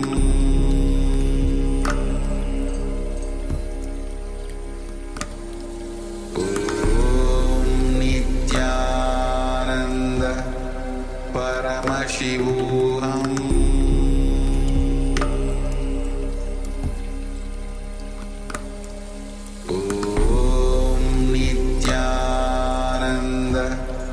Paramashivoham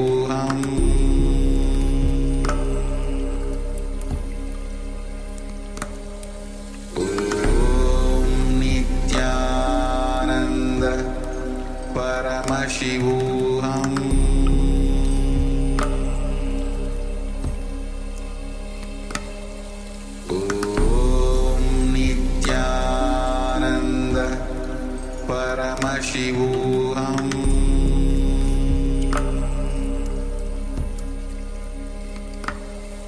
Om Nityananda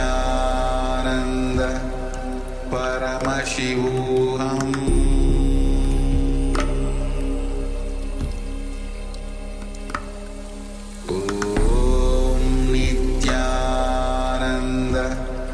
Paramashivoham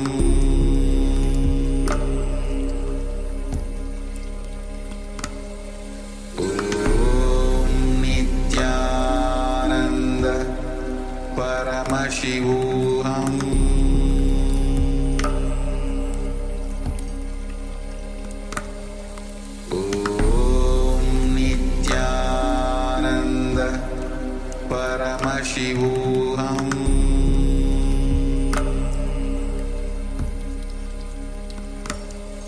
Om Nityananda Paramashivoham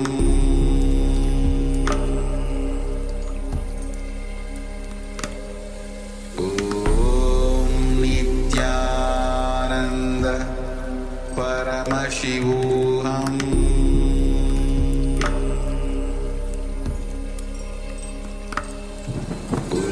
Om Nityananda Paramashivoham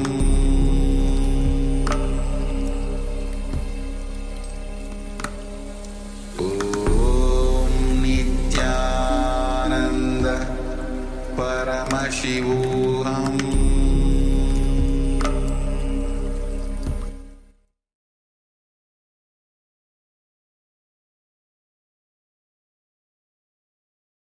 Now slowly, very slowly, you can remove your eye bands and open your eyes.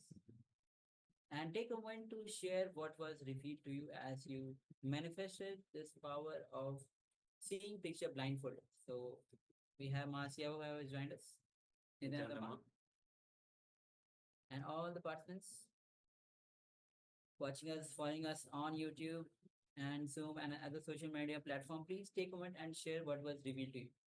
Yes, Nityananda Marciavu. Yes, Welcome. Nityananda. Good to have you with us, ma.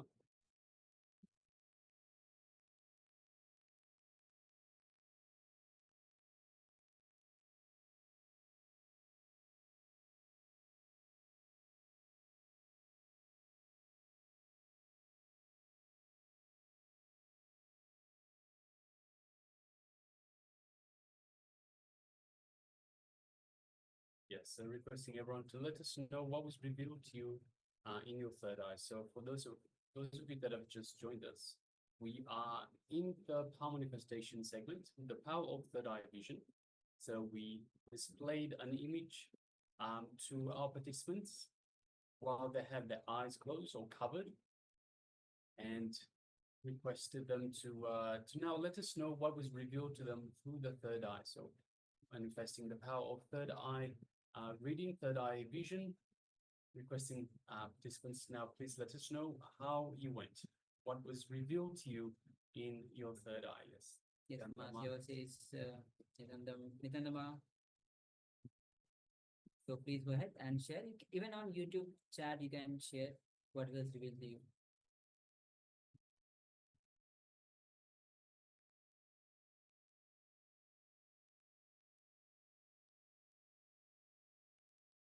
All right.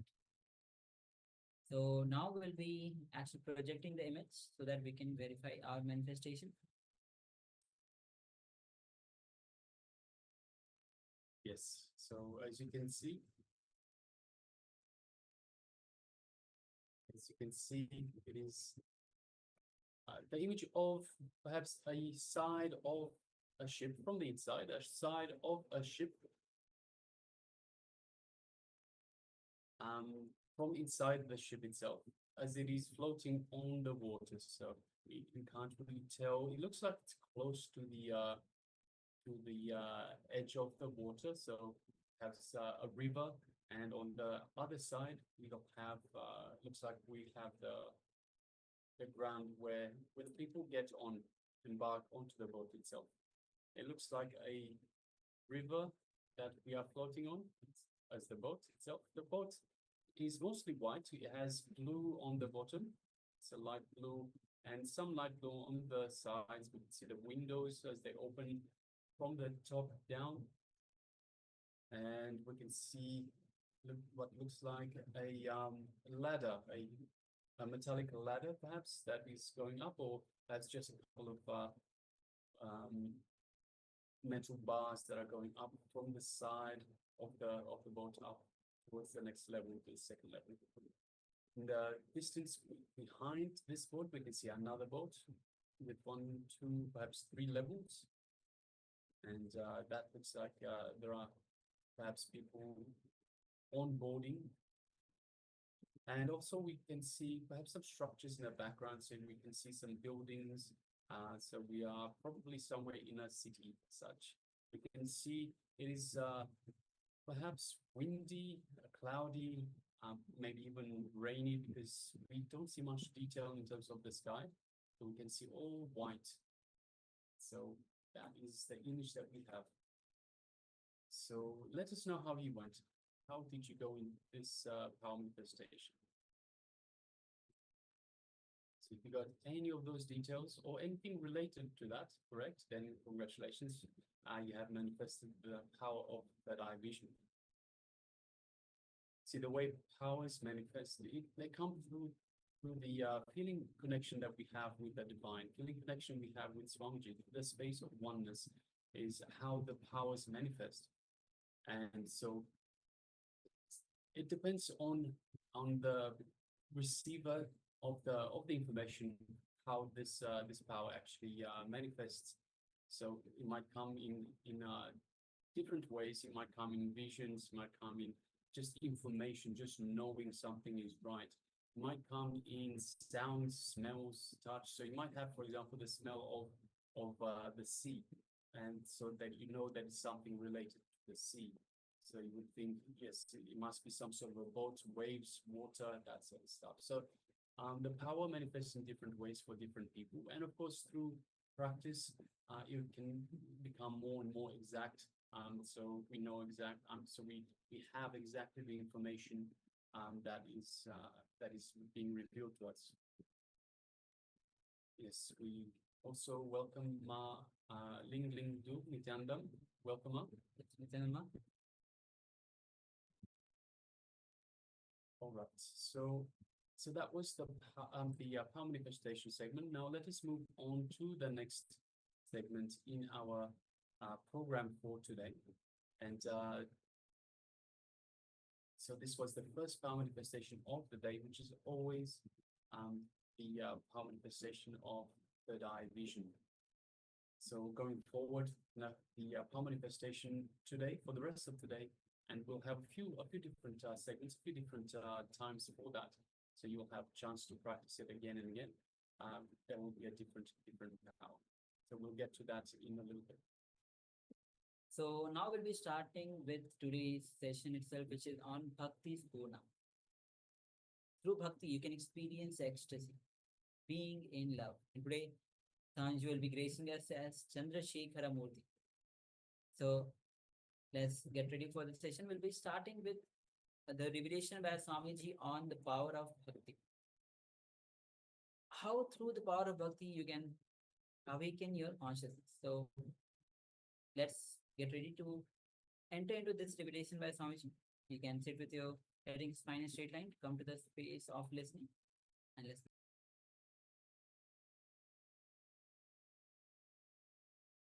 In Bhagavad Gita, 6th chapter, Dhyana Yoga, 7th verse.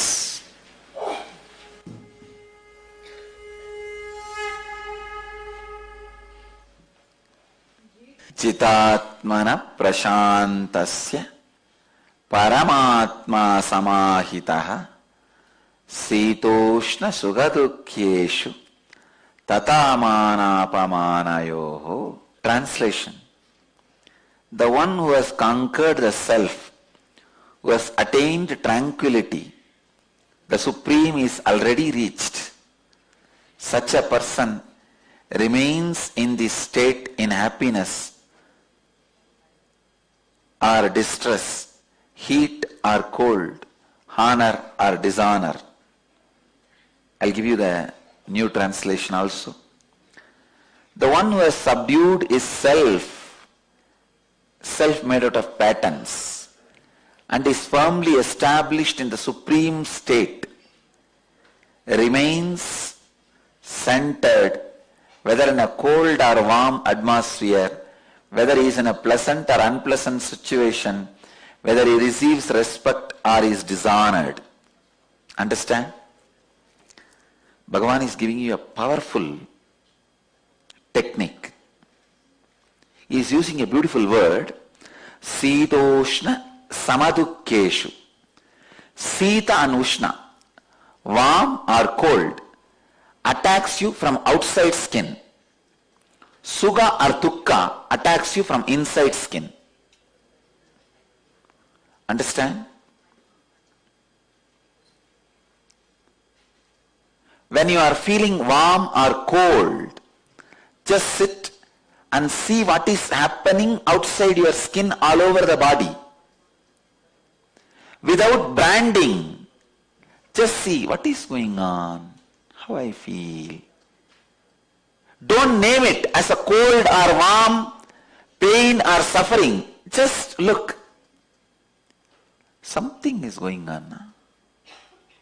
Let me see what happens. How that feeling touches my skin. After that, how the skin is processing that information. And how I am getting agitated or irritated for no reason. How I am responding to it. Why should I get agitated or irritated?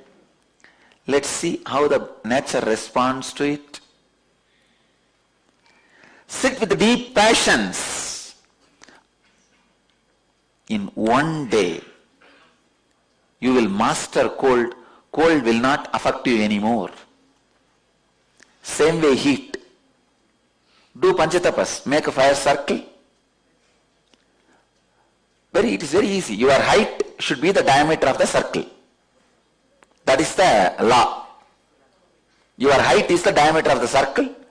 Make the fire circle and sit. You will slowly start feeling the heat and it will increase within half an hour.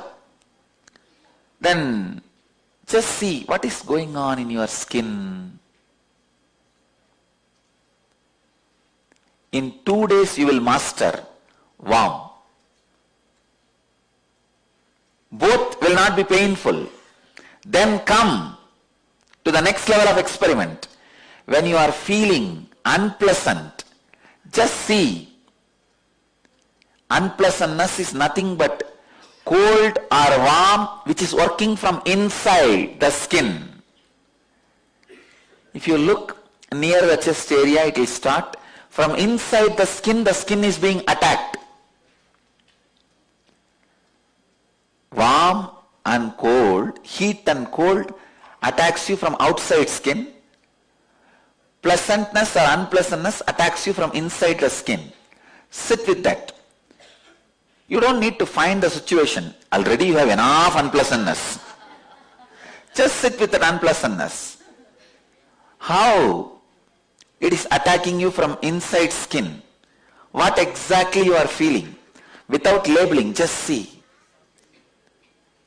In 2 days, you will realize there is no such thing as unpleasantness other than your own decision to be in unpleasantness. Same way pleasantness. When you are in joy, happy, just sit and watch. What is this?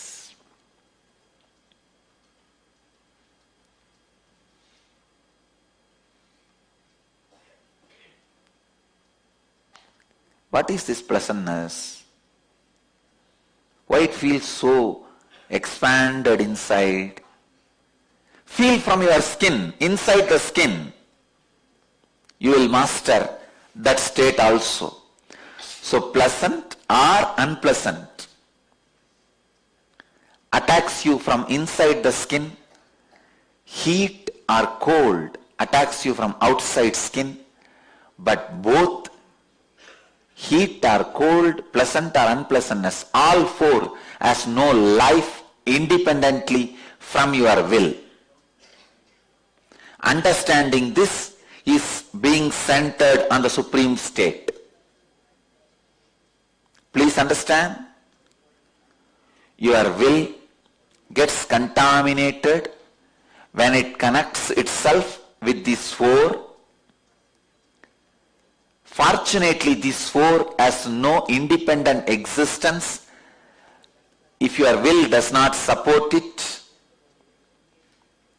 man who has realized it by experimenting with it is established in supreme state. He is called Paramatma Samahita. Equivalent to the supreme consciousness. Such a simple, straightforward thing, I tell you.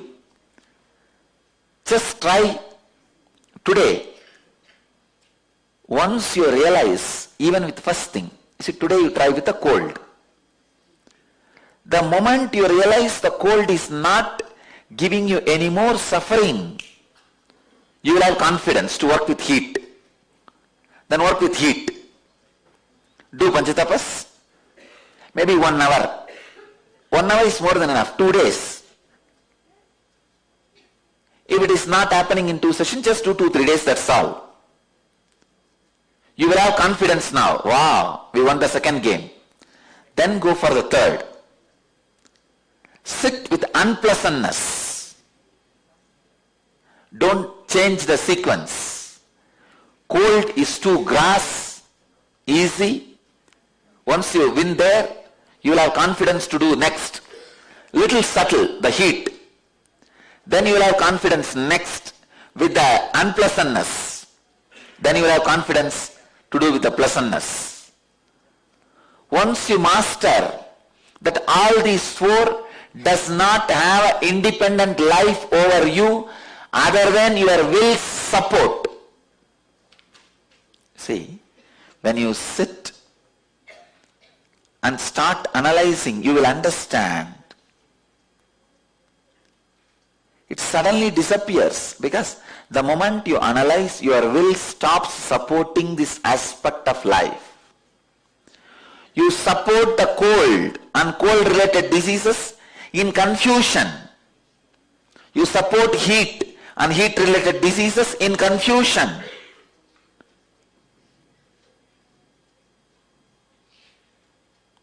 You support unpleasantness and unpleasantness related diseases in confusion.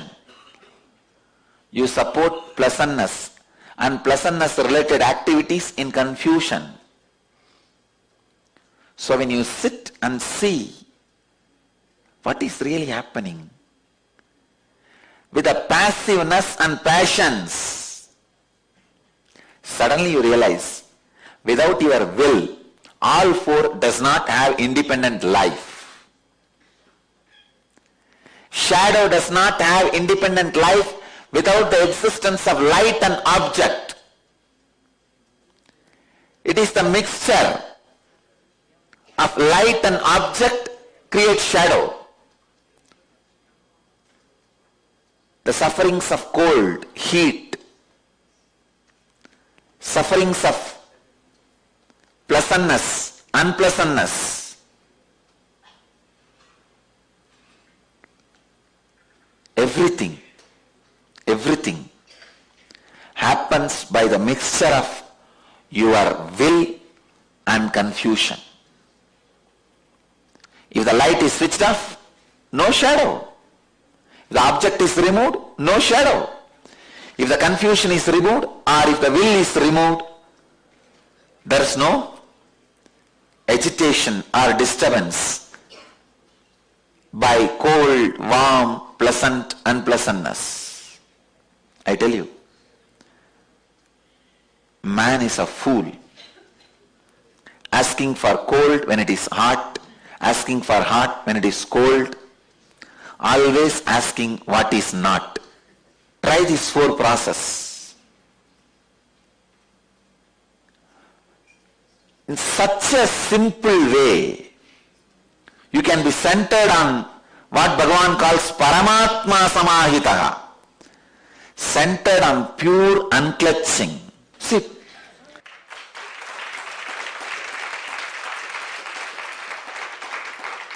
we are responsible for making Krishna alive.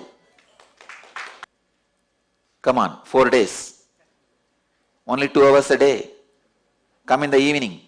Learn this and go. And there is no risk in this. If you sit with a heater or a air condition, even the risk of Panchatapas is not there.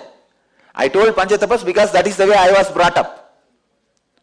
You guys don't even need to bother about the Panchatapas. Fire. Even in fire you may say, no, there is a risk. What risk is there anyhow? These fellows, everything is a risk. If your time is not right, even by drinking milk you will die.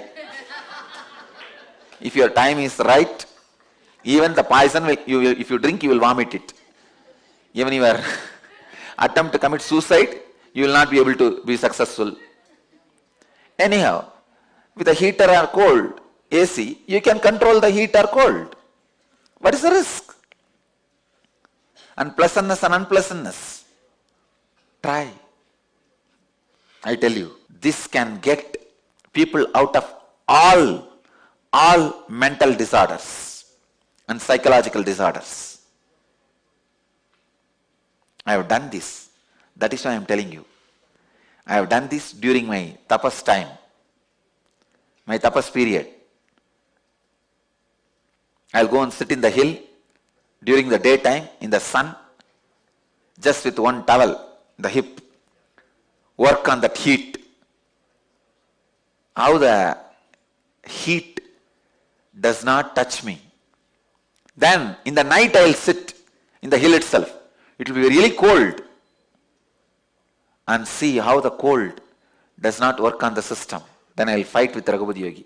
That is the only thing which will be unpleasant for me.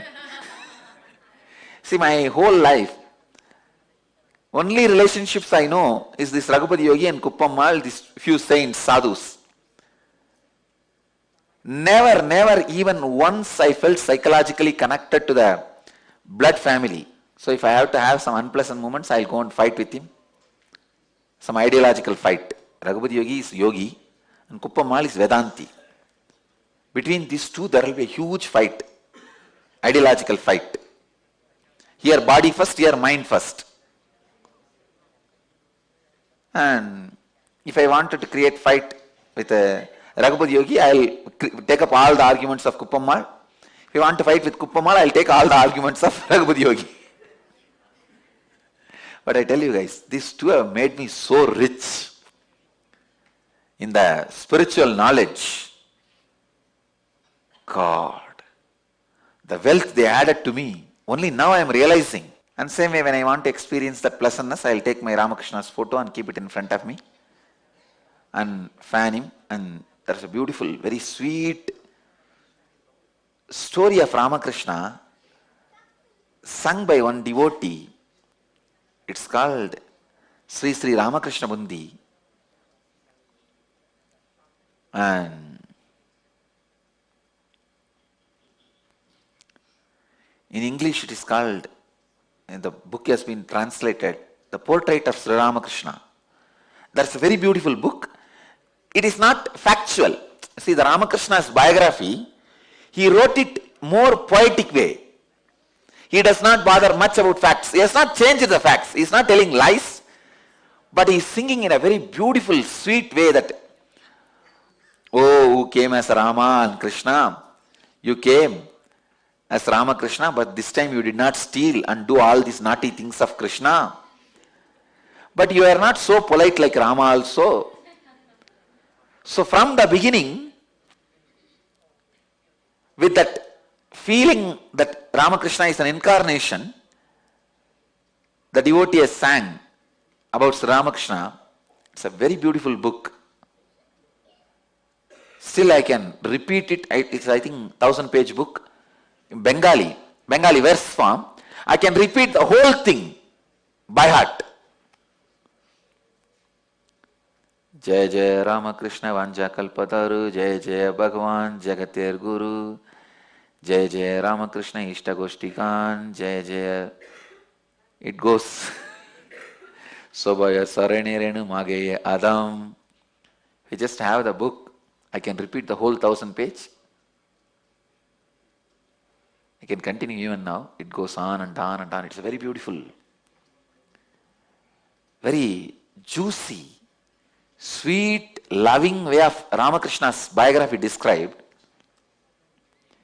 That's one of the best things with which I experienced highest pleasantness. I'll have a small Singhasan and Ramakrishna's photo, and I have a small fan. Fanning him, I'll sit and sing these whole verses. And I have this book in the hand. Whole day I'll be sitting and there's a tune to chant that. I'll sit and chant. One great elderly sadhu in Ramakrishna Mission, his name is Nandanandaji. He used to, I have seen him sitting and singing this verse with the tears in joy. And I picked up the habit from him only. I'll sit every day with him. He suffered with little deafness. So I served him, taking him to the doctor and taking care of him when he was old. He was a sadhu from Andhra, very sweet sadhu. So I used to sit and chant this. I picked up this habit from him. I listened to him very attentively, and actually I learnt Bengali, reading. So if I chant that book one day, it will take full day to chant 1000 pages. At least next 2 months, I will feel that I am in that heaven and whole body will be sweet and pleasant, that whole throat will be filled with sweetness. Because it is his whole biography is chanted, the created, sung with so much of love, without being much bothered about the facts. It's a Purana of Sri Ramakrishna. So this Sadhu Nandananda Swami, he was about to die. As a tradition, when you are about to die, you have to give your whole, whatever you have, to the person who served you. It's a tradition. So this Sadhu suddenly said, I am going to die tomorrow. Guru Maharaj has appeared. What will I give you? I said, you don't need to give me anything. You are a sadhu, that's enough. You bless me.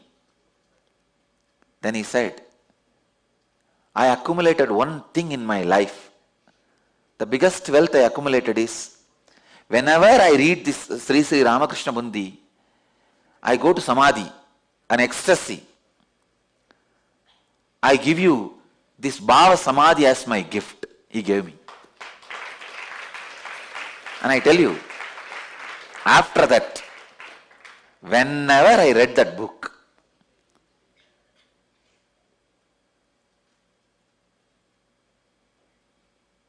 God, and that sweetness, it's as if his 60, 70 years of tapas has entered into me. If you read some book 60, 70 years and be in the ecstasy, that whole bhava, the depth of the bhava, that whole depth of emotion has entered into my system, I could feel that same emotion just by his blessing. He said, I give you this gift of Bhava Samadhi. You take it. Because now it won't be useful anymore for me. See, once you leave the body, even your Bhava Samadhi will not stay with you. Only the Nirvikalpa Samadhis will stay with you. Less than Nirvikalpa Samadhi, anything you accumulated is not useful anymore for you. The English spelling is P-U-N-K-T-I. In English, the book is translated as A Portrait of Sri Ramakrishna. Maybe one day I'll sit and chant for you guys. It's my personal spiritual practice, which I did for quite a long time. Some of my personal spiritual practice I never shared with you guys. This Ramakrishna Bunti. And same way, Chandi. Chandi is the Devi Mahatmyam. I'm a great Sakta. So I'll sit and chant Chandi. Devi Mahatmyam is 700 sloka. And Lalita Sahasranama and Trisadi. There are some 6-7 books related to Chandi. Devi Upanishad and all that put together. That will take one day, full one day if you chant. That I will chant with this bell.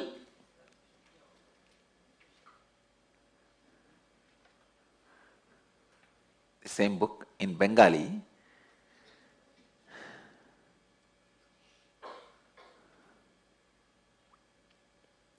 These all used to be my entertainment.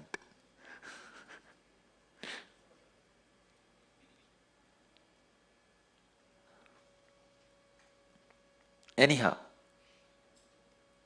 whether it's a heat or cold, pleasantness or unpleasantness, work with it. I tell you, even this pleasantness is not ultimate. Understand that. What I received from that Swami Nandananji is not ultimate. He himself can't take it when he is dying. That is why he gave it to me. Only unclutching, Nirvikalpa Samadhi will come with you eternally.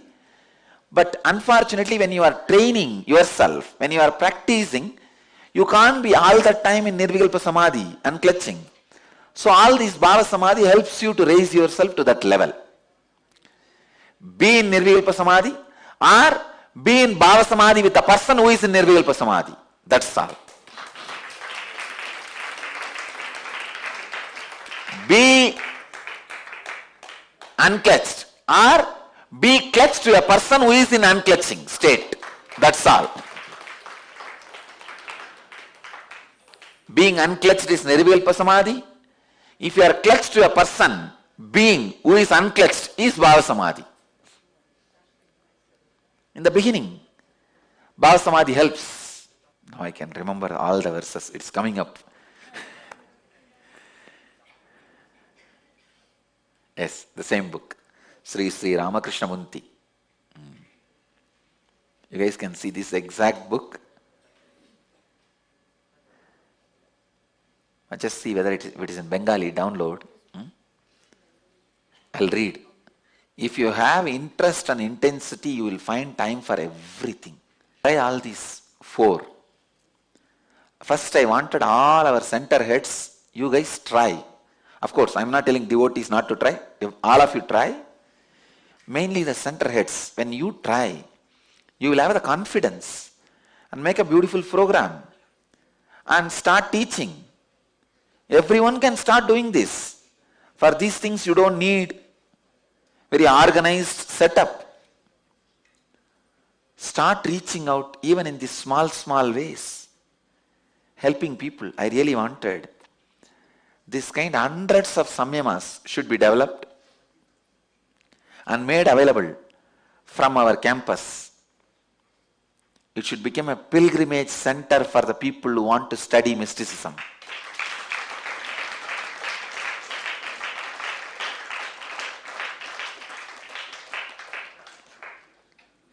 You don't know. Just this 4-day, trying these 4 steps, working with cold, working with heat, working with unpleasantness, working with pleasantness. You will suddenly find a powerful key, tool to live your life. Crossing thousands of disturbances. Human beings can live a rich life if this kind of tools are accumulated. Just this one tool, I tell you, how rich it can make you.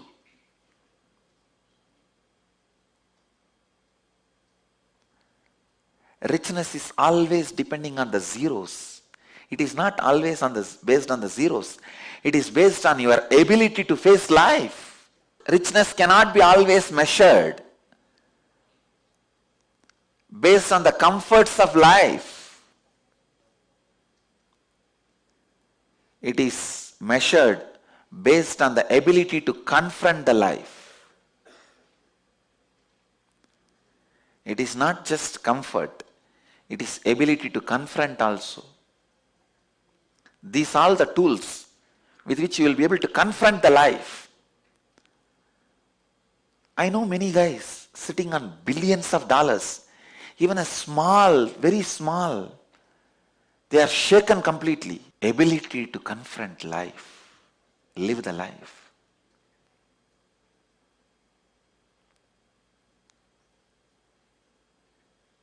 I tell you guys,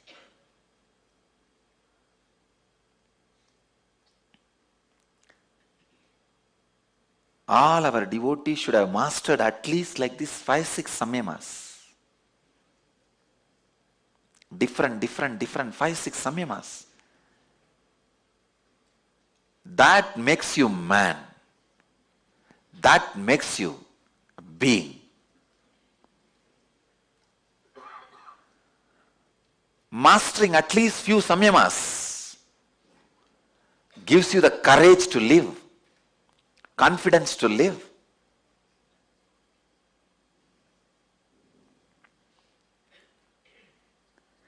Courage which comes by inner richness is confidence. Courage which you get by outer richness is egoistic pride. Which comes by outer richness can be taken away from you any moment. Which comes by inner richness, nobody can touch it.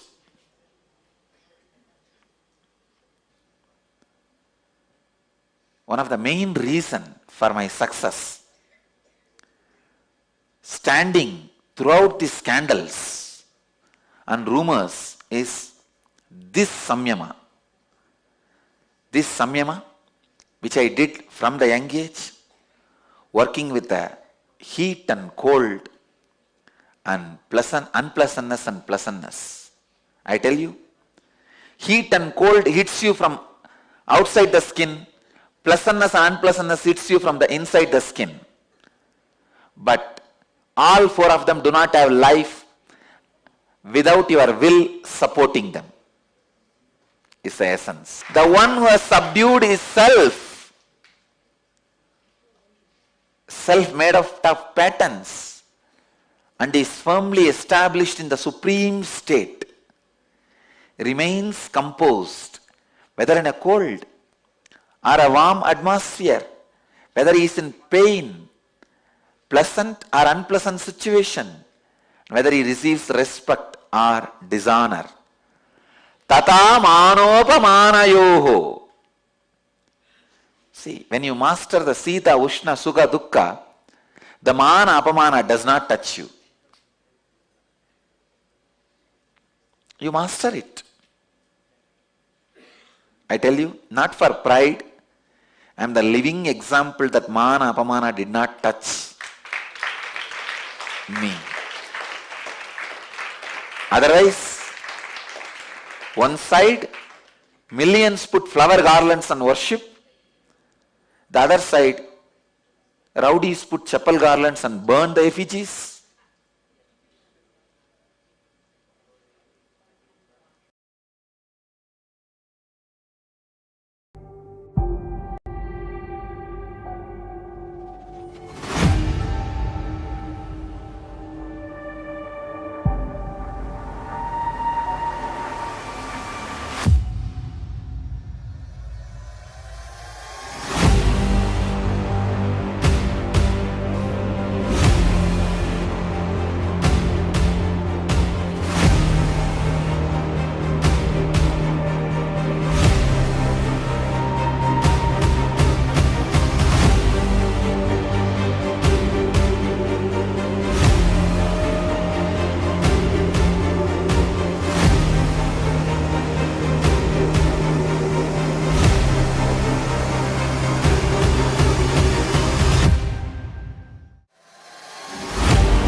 Yes, so this is the revelation by Swamiji on the power of bhakti, how Swamiji himself in his own life practiced this samyama of heat and cold and pleasantness, unpleasantness, and how he gave the technique for us to master this samyama, and how he shared his incident in Ramakrishna Math, where when elderly sadhu was about to die, he gave his bhava samadhi, the mantra, the Paramashiva mantra. So with this, we'll be entering into the detox for today, and for today we're having the healthy eating as detox.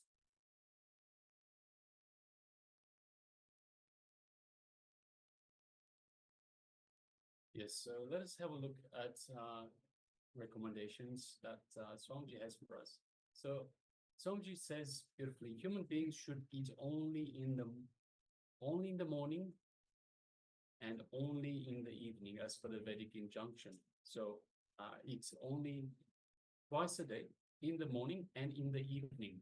And the food should not be eaten or consumed between these two meal times. So this is a rule that is said to be equal to the rule of Agnihotra Viti. So so it's important that we don't eat after sunset and we don't eat before sunrise. So this is actually from the beautiful Shastra Pramana from Shushruta Samhita. So every night when you fall asleep, keep a wet towel or bag filled with ice cube on your stomach. This is a way to manage false hunger. So when you have the false hunger arising in you, how to manage this? So every night before you feel asleep, keep a wet towel or a bag filled with ice cubes on your stomach. If you lie down like that, you can beautifully see how you slip into the dream state and deep sleep. You will gain huge confidence to see the alternative states of your consciousness. And how does it help? See, if you have a restful awareness to see your dream, your deep sleep during the transition period, you will have guts to see all delusion you manifested. Again, you will have the guts to see all the delusions you manifested. So if you can put your restful awareness into your dream, your deep sleep during this transition, then you'll be able to see the delusions you manifested. So this is about a healthy eating. Only time when you eat is in the morning and the evening. So with this, now we'll be entering into the internalization exercise on the deeper secrets of life. Understand by renouncing the wicked urges, which destroys your consciousness. You'll be established when you renounce the wicked urges in you, which destroys the consciousness. You understand the deeper secrets of life. Yes, so let us sit comfortably. Get a pen and paper. So make sure you get a pen and paper and have it with you. And for this exercise, you will need the pen and paper. So the exercise to renounce wicked urges which destroys consciousness.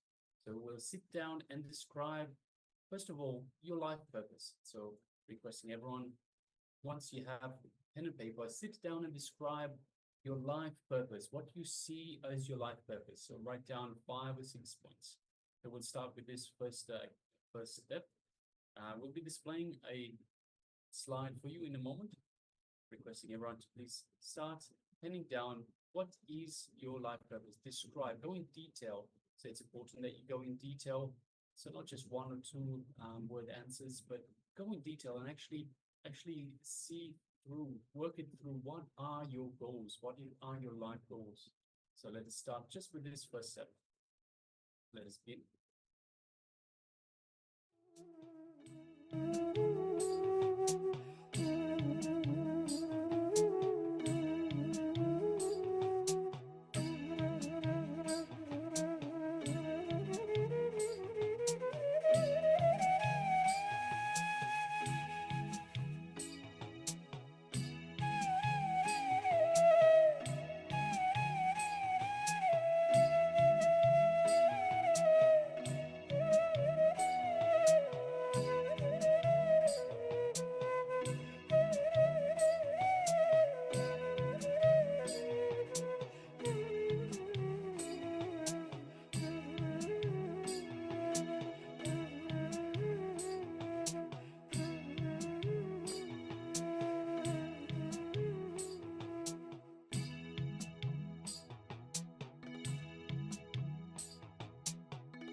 Now let's move to the second step.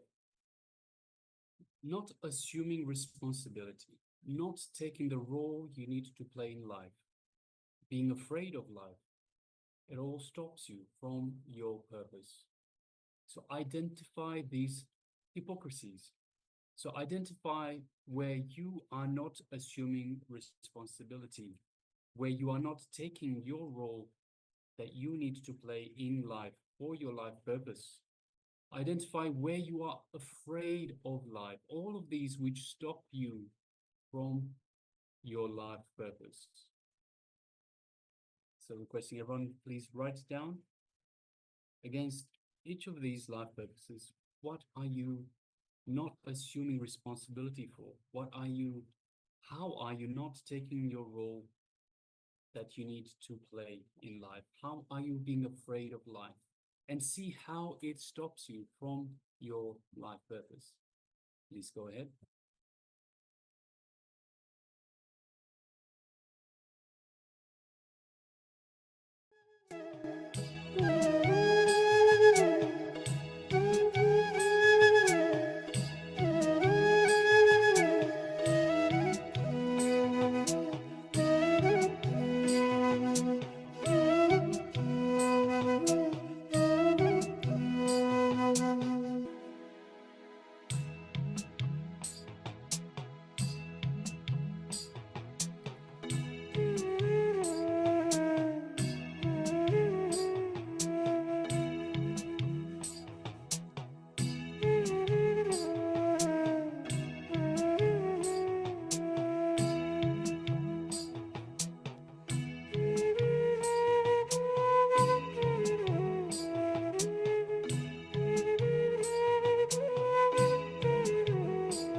Now, renouncing means understanding and executing by realizing a certain object, action, or thought pattern is not conducive for the fulfillment of your mission. For the sake of your larger vision, your mission, and your responsibility, renounce your whims and fancies and lose way of thinking now. So, renouncing means understanding and executing by realizing a certain object, actions, or thought pattern is not conducive for the fulfillment of your mission. So please go ahead, take a moment and cognize this truth.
Yes, Nityananda, all of you. So once you have written down the life purpose, you have described your life purpose and how not assuming responsibility, not taking the roles you need to play in your life. So you have smoked out your hypocrisies and how renouncing, understanding the renouncing itself, which is conducive, renouncing the things, actions, thought patterns, objects which are not conducive for the fulfillment of your life mission. Having the larger vision, mission, and responsibility. So by understanding that what you're doing, by not assuming responsibility, by not taking the role, stepping into the shoes for the role that you need to play in life, by being afraid of life itself, simply by understanding, you will start correcting these. So you will start catching yourself when you do it. It's important that you understand. It's important that you are aware. You bring awareness into this process. So this is what the internalization exercises do. They provide an awareness for you to start watching what you are doing, being a witness, understanding what you are doing things consciously. So now by being aware, by understanding, you are going to be aware and you are going to catch yourself and say, hey, I'm not assuming responsibility. I'm not taking responsibility for my life purpose. I'm not taking my role seriously. I'm not stepping in the shoes as I should be. Why am I being afraid of life? So you start questioning these, you start seeing these as they happen. And the moment you catch yourself, the moment you start correcting yourself. And the moment you start correcting yourself, you're on the right path. So that's why it's very important. And that's why we do these internalization exercises. And once you do catch yourself and you start the correcting actions, at some point you will decide, you know what, that is, I'm going to no longer be like this, or whatever I was like in the past, in terms of responsibility, taking the role that I need to take in my life. I will do away with all of this. I will step up and I will do everything in my power for me to reach my life purpose. This is the next step. So requesting everyone, please, now that you are aware, observe yourself. And when you do observe and you catch yourself not being aligned to your life purpose, then you will observe also that you will start correcting, and you will start correcting. So you are going on the right path. You will be on the right path. All right. Now, next, let's move on to the next segment in our program for today, and it is once again power manifestation. And today's power, we will be looking at third eye vision, so seeing images blindfolded, or perhaps so you can have a blindfold, or you can have just a piece of cloth covering your eyes, or perhaps just something in the way so you don't see the screen accidentally and see what is actually being displayed for you on the screen. So we'll be getting ready for that, requesting everyone to please gather a piece of cloth, an eye band, perhaps even a pillow, something that will stop you from seeing the screen. So we will be having something to block. So once again, can be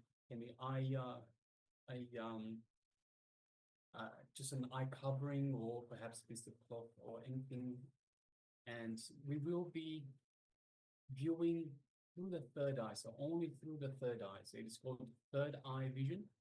That means only the third eye will be looking through the third eye with the physical eyes being closed.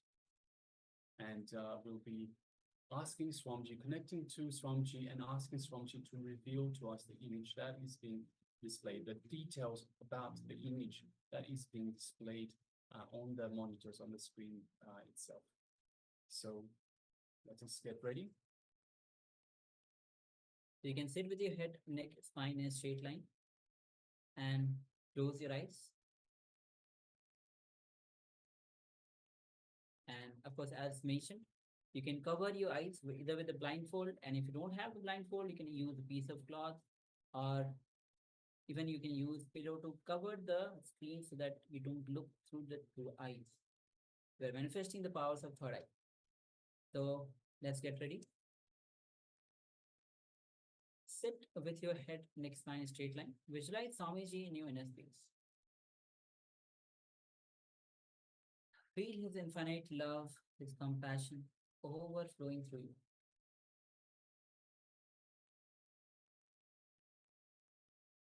Start to unclutch from every single thought. Do not engage, do not get carried away by any thoughts. Do not give any empower any thoughts. Just witness.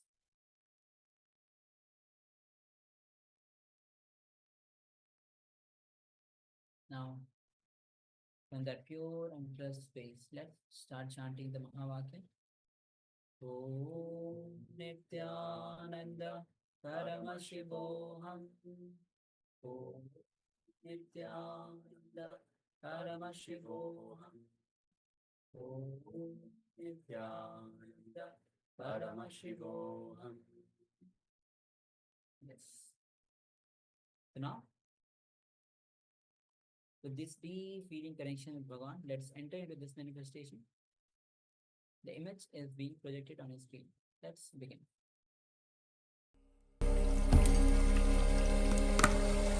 Om Nityananda Paramashivoham.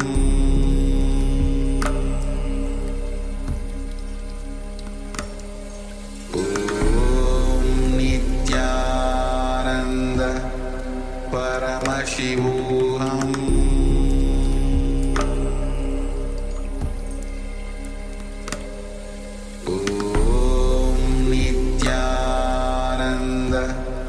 Paramashivoham. Om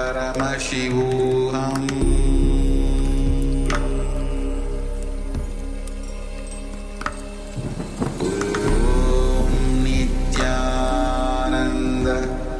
Paramashivoham.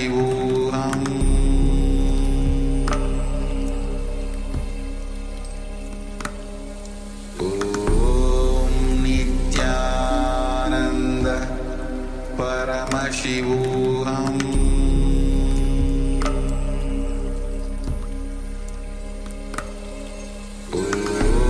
Om Nityananda Paramashivoham.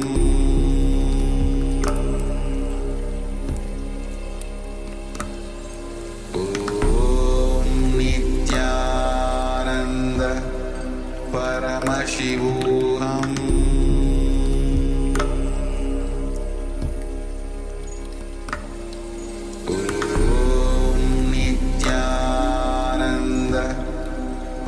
Paramashivoham.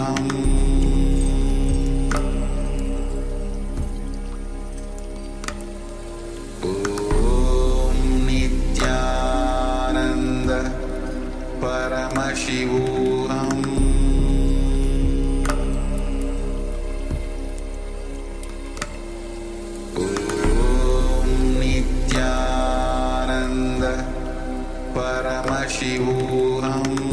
Om Nityananda Paramashivoham. Paramashivoham.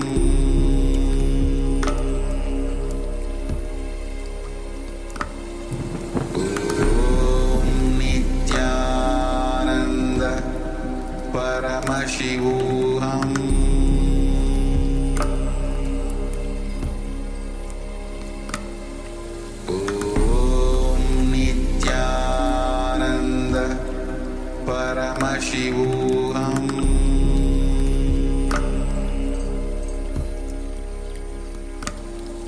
Om Nityananda Paramashivoham.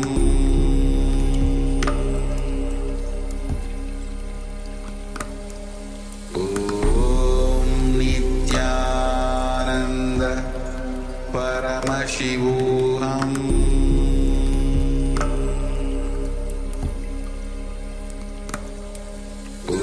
Om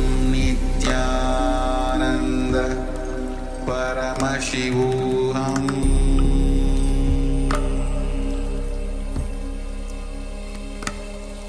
Om Nityananda Paramashivoham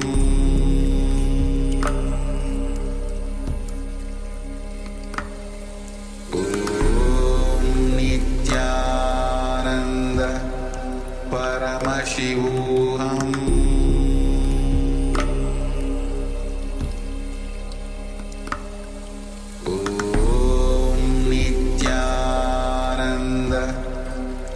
Paramashivoham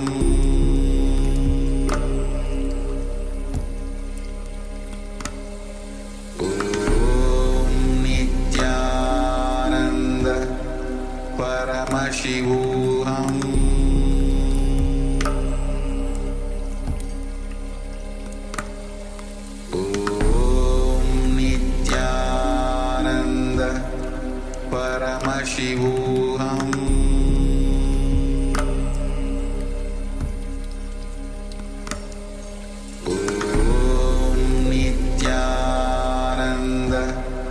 Paramashivoham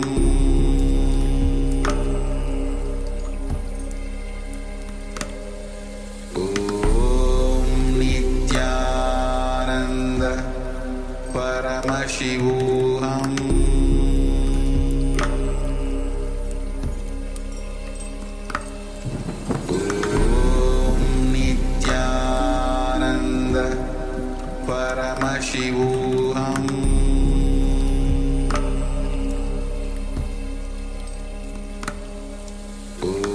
Om Nityananda Paramashivoham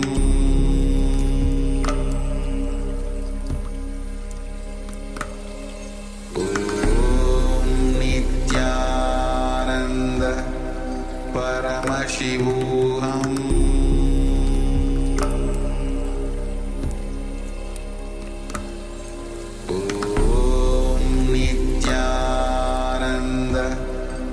Paramashivoham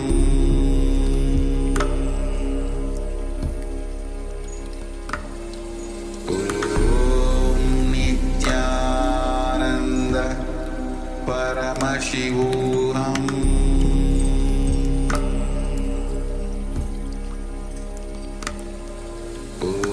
Om Nityananda Paramashivoham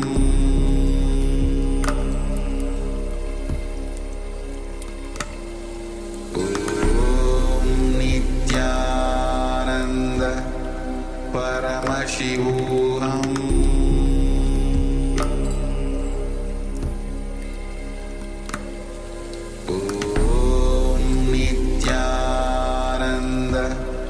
Paramashivoham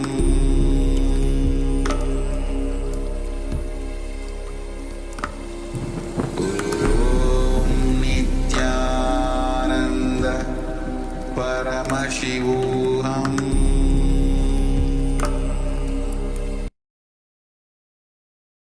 Yes, now you're going to start to open your eyes and start to see what was revealed to you through your third eye.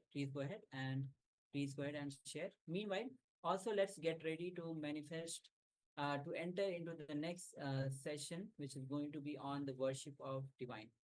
So please come to the space of listening.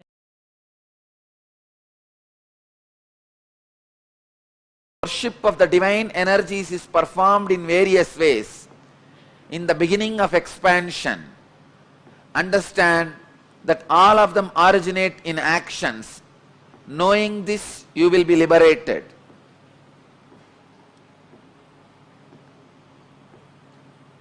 Sri Krishna is revealing some of the mystical secrets. How various divine energies come into existence, how by connecting with them your expansion is possible. Please understand, one example I wanted to give.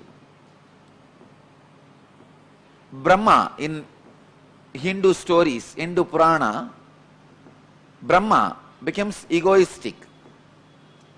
So, Shiva's extension comes out as Kala Bhairava and cuts Brahma's head, removes the ego of Brahma and makes Brahma enlightened.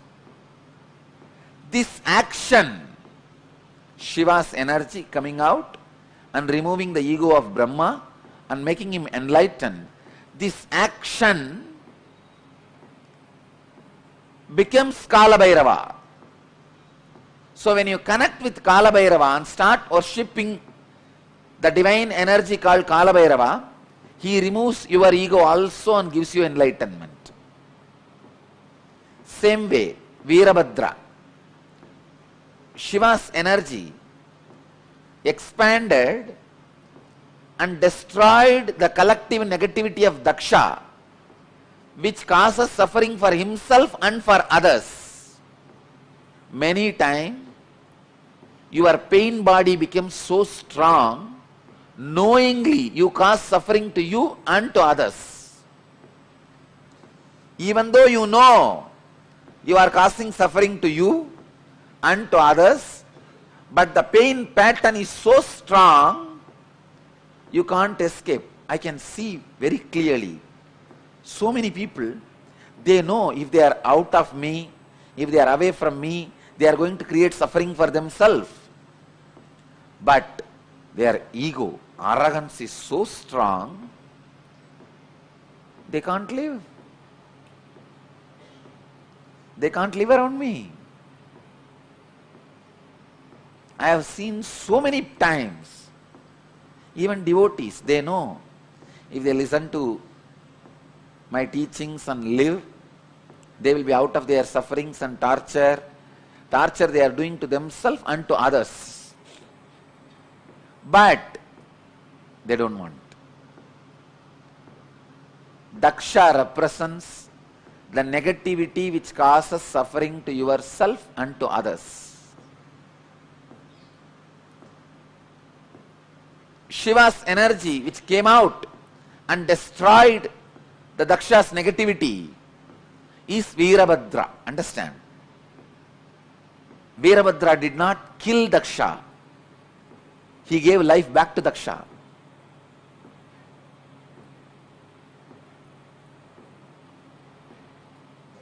So this energy which destroys your negativity of giving suffering to yourself and to others is called Veerabhadra.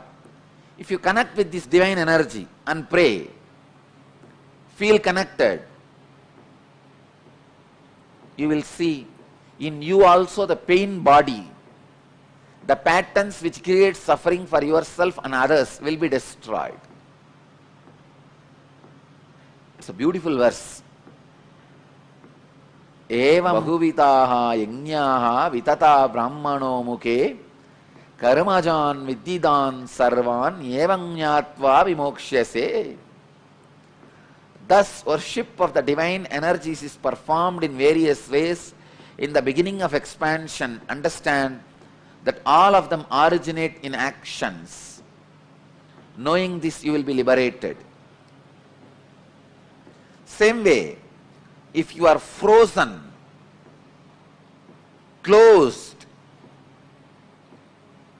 then start connecting with Krishna, who is doing Rasa Leela, who just opened himself to the whole universe. Understand? Krishna's Rasa Leela did not happen just with Gopikas.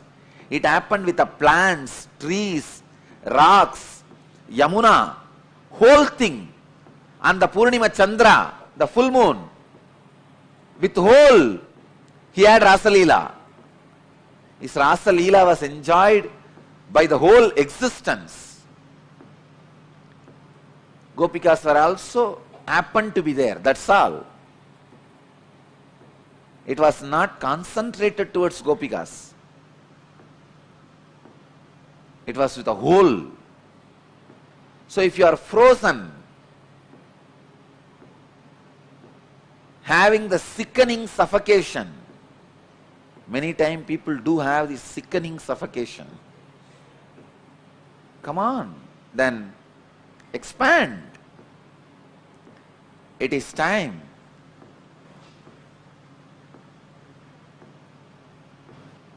you meditate on Rasa Leela Krishna.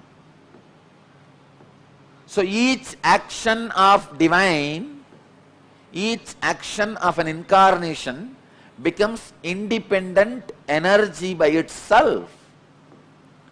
Shiva's one action,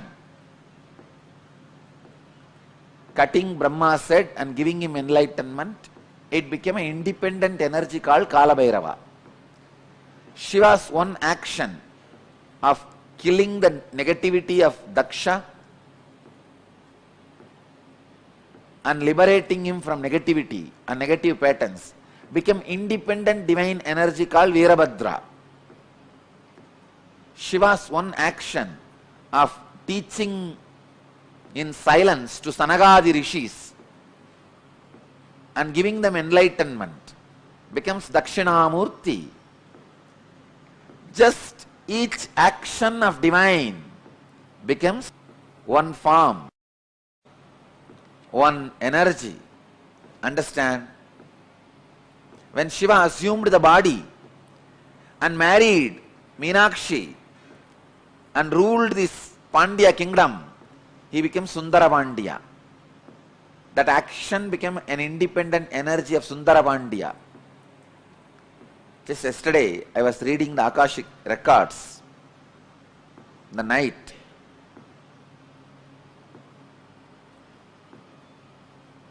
I verified again and again. Earlier when I was seeing, I felt he has taken 3 bodies. Yesterday I saw he has taken more than 11 bodies. Only to play in and around Madurai.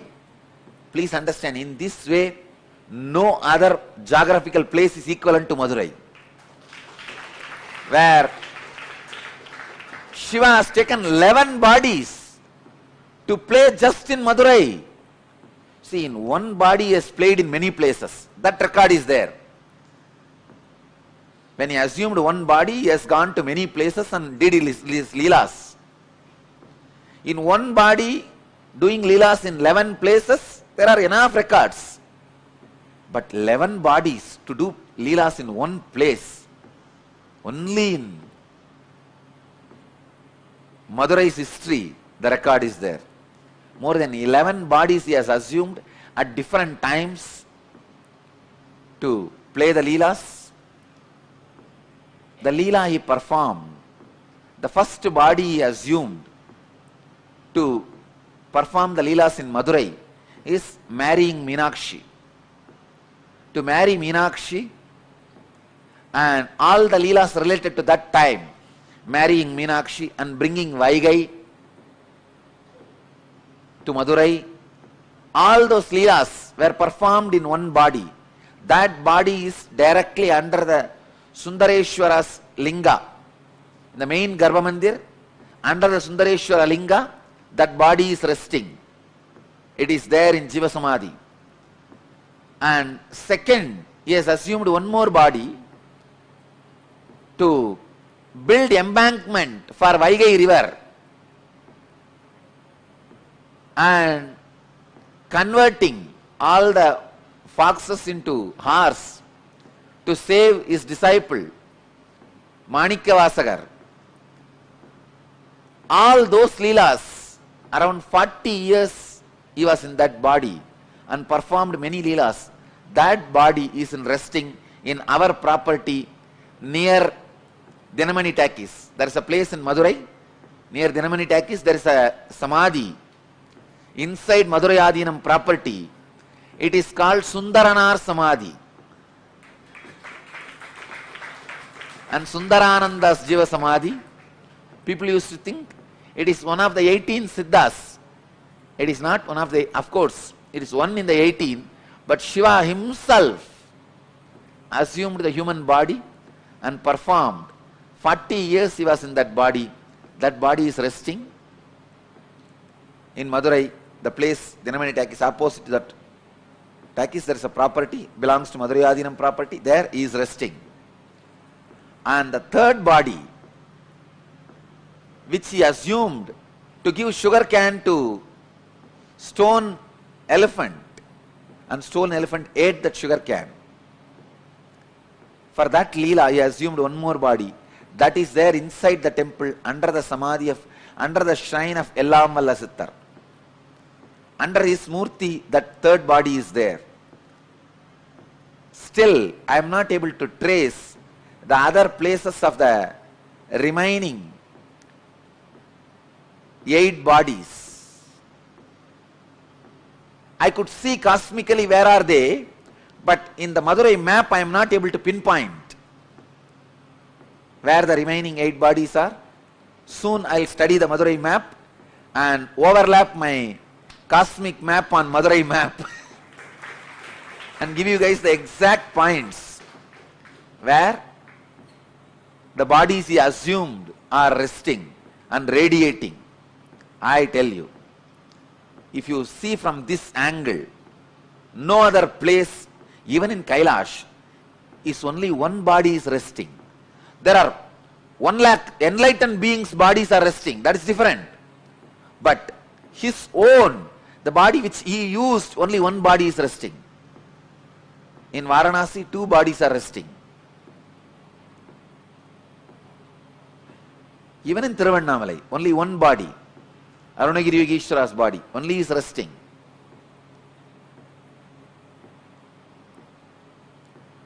I was shocked when I read yesterday the Akashic records. 11 bodies he has assumed. I tell you, Madurai was his honeymoon place. It was his favorite. Somehow, Madurai people had a very close, hearty connection with Mahadeva. Even for small things, he will assume a body. Come here and play. This was the place where he was very playful and joyful, without any of the so-called social laws, regulations, rules, and the dharma which he himself created. Here, he has broken the laws he created as per the planets. He has changed the planets for Madurai people. He has changed the teachings for Madurai people. He has changed the social laws for Madurai people. He has broken all the moral rules for Madurai people.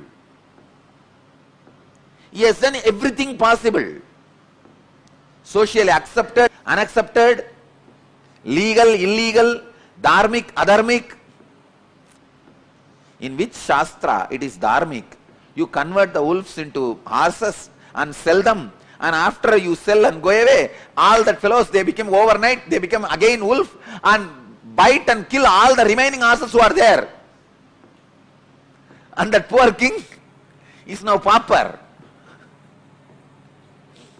In which dharma it is accepted?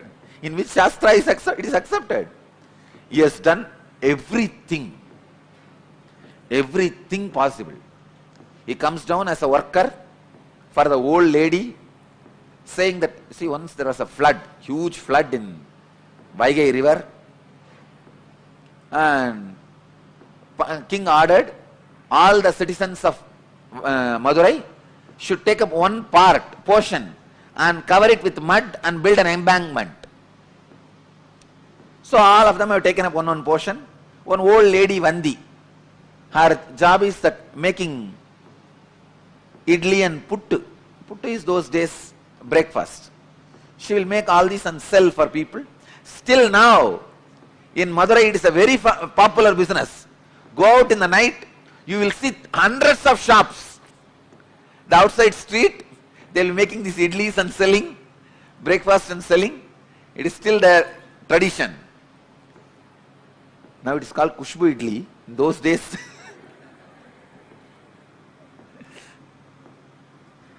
it's a tradition of Vandi. So she used to make this pittu and sell. Those days breakfast.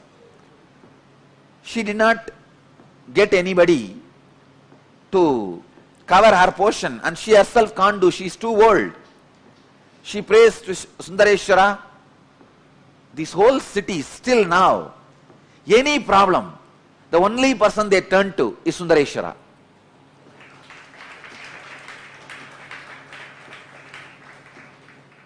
They don't trust anybody else.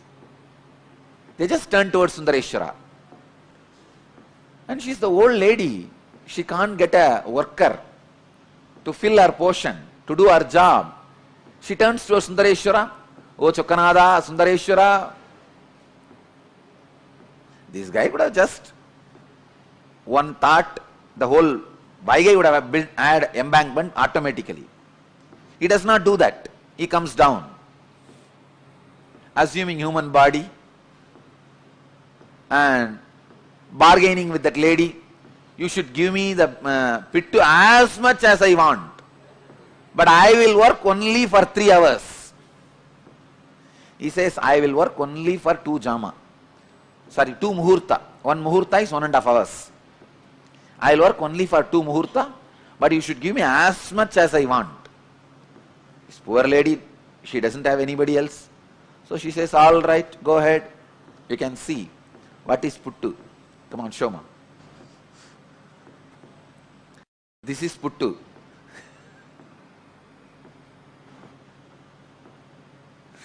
Those days breakfast. So she doesn't have anybody else. So no other option. She accepts the bargain.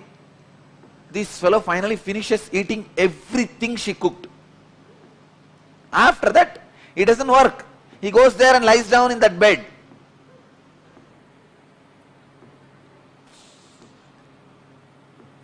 So he goes and lies down in the banks of Vaigai.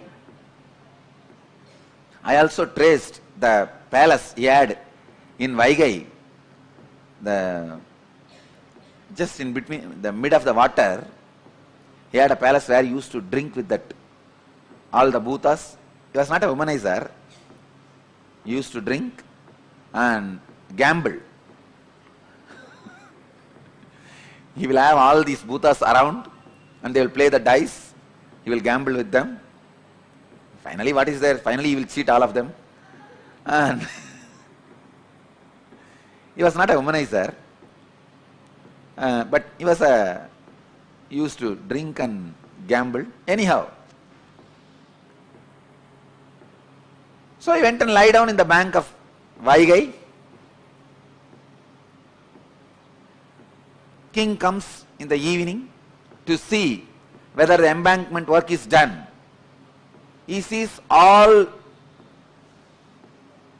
parts have been covered except his portion, the Vandi's portion. King got very annoyed and asked whose portion it is. They said this is Vandi, old lady's portion. He asked, naturally she won't be able to do. Who is doing for her? They showed this guy has been employed by her, but from morning he is not doing anything, he is just lying there. So king calls him and asks, who are you? This fellow says, who are you to ask me this? King says, I am the king of this Madurai. He says, that is the way so many people were thinking, but actually I am the king. There was a strong argument. Finally, king was very angry and he took his sengol, the golden staff with which he rules the country, and gave a strong blow in the back of Sundareshwara. When that beating fell on Sundareshwara, when that stick fell on the Sundareshwara, at that same moment he showed to the king, he is the Antaryami, he is the indweller of every being, cosmos. So the whole world, whole universe, including himself, had that beating. The whole cosmos, including the king, had the mark of that golden staff, scepter, golden scepter's mark, and king was shocked. There he sees Sundareshwara standing with Meenakshi and smiling. King realized who came to play in the form of a worker, and he fell at the feet of Sundareshwara asked him to apologize. Then Sundareshwara says, just because of Vandi's feeling connection, to please her, to eat her food, to enjoy her puttu, breakfast, I came and I enjoyed. He liberated, he gives enlightenment to Vandi and blesses the king and disappears. Till the end, he has not done his job. He did not do the job of building the embankment to the Vaigai. Casual leelas, not one or two, 64 leelas. God, I know for sure he would have done at least 64,000. And Paranjodi Munivar, the compiler, was able to collect only 64, representing all the 64,000s of leelas.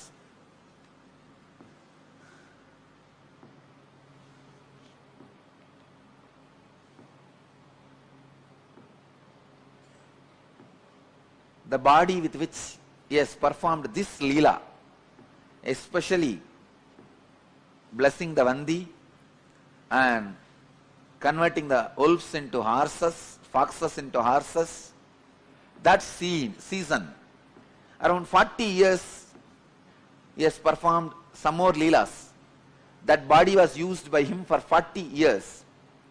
That body is resting in Madurai Adinam's property.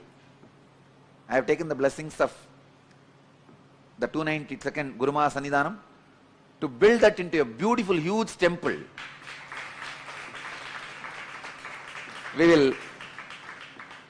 You can see the scene of Sundareshwara coming and eating the puttu of Vandi, the old lady.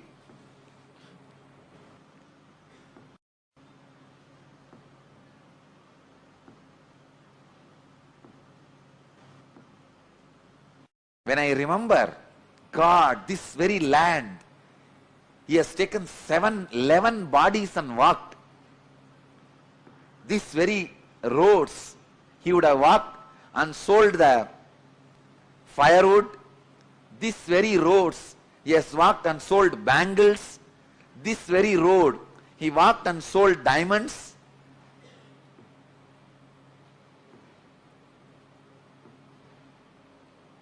I am really going crazy. This very Vaigai, he created this very Vaigai. He himself came and built embankment, at least acted as building embankment.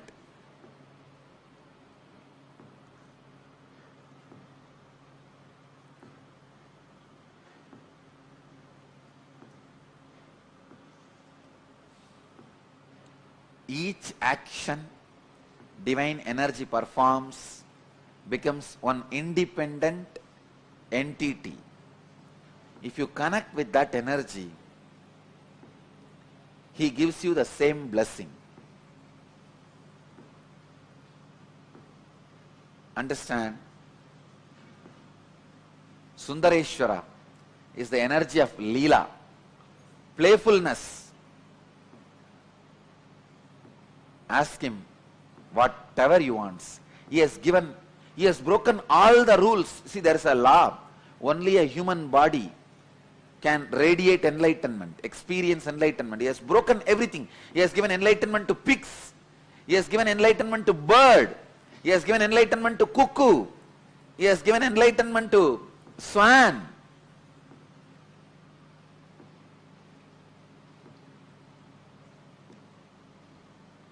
Everyone can be assured. He has given enlightenment to pigs.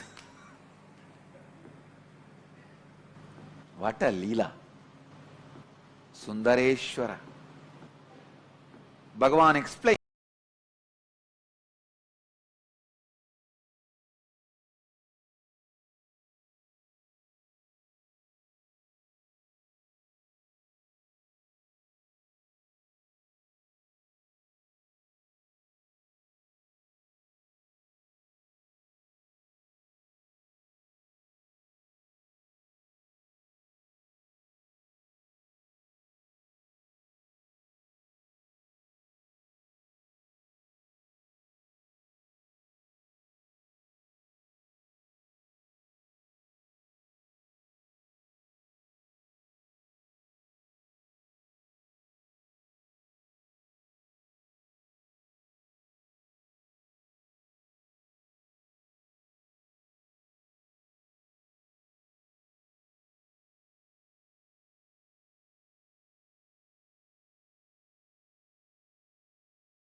the word happy itself is there.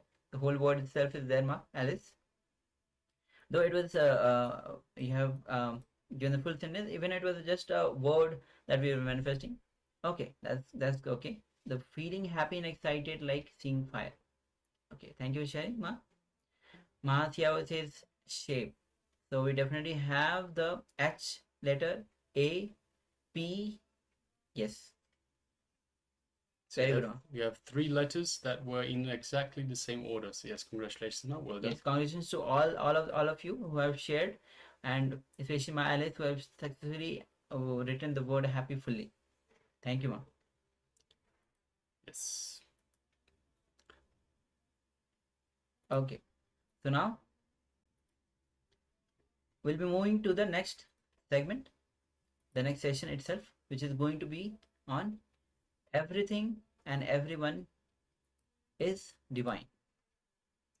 Yes. So in Swamiji's teachings, the essence of Swamiji's teachings is that everything and everyone is divine. The very realization stems from the understanding that all beings and all forms arise from the same source of consciousness, which is the ultimate Paramashiva.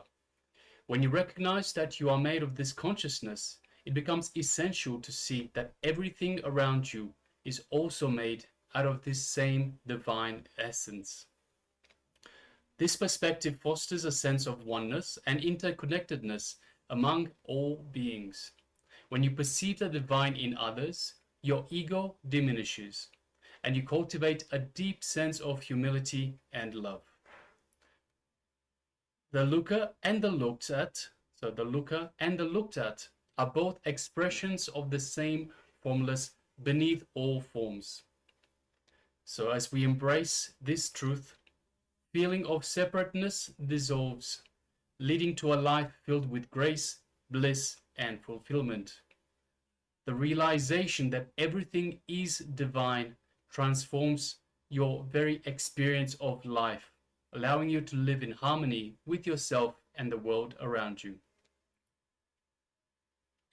So now we'll be entering into the revelation by Swamiji himself, where he explains about how everything and everyone is divine.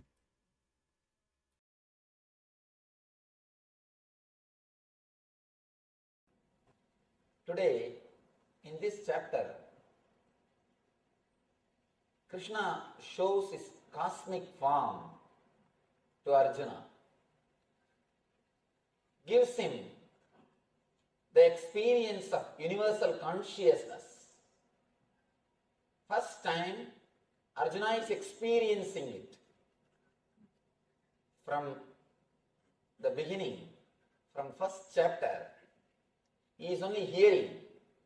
Again and again he is hearing. Yesterday he heard the complete, full expression. He says, Krishna declares how he is present in every level, how he is in every way. He says, among the rishis, I am Narada. Whatever is best, I shine in that. Yesterday we heard all that declaration by Arjuna. Today he proves it by giving the experience to Arjuna, solid experience to Arjuna. See the difference between enlightened man and egoistic man is only one thing. Egoistic man also declares, but enlightened man can give experience. Hiranyakasipu was thinking he was God, and not only was thinking, he was telling all his citizens to chant his name. All of them are supposed to chant his name. Hiranyaya Namaha. They have to sit and repeat his name. Hiranya was also claiming he is God. Krishna also claims he is God. But what is the difference? Hiranya cannot give that experience. He will tell, either believe I am God or I will kill you. Either believe I am God or I will kill you. He can show, he can threaten people and make them believe what he says. Or he believes people believe in what he says, that's all. Hiranya also says he is God. Krishna also says he is God.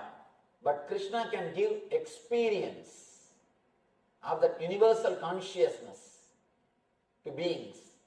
That is where an enlightened being and an egoistic being, both of them differ. How to find out whether somebody is enlightened or just egoistic? This is the scale. This is the scale. If he can give experience, if he can play with energy, then whatever comes through him, comes from him, is truth. Here, Krishna shows very clearly, he is everything. One beautiful chapter. This whole chapter, such wonderful chapter. In Bhagavata there is a beautiful sloka. Tavakatamritam tapta jivanam kavibiridinam kalmashavagam Shravana mangalam srimadadadam bhuvigrunandide buridajana. This is Gopika Gitam.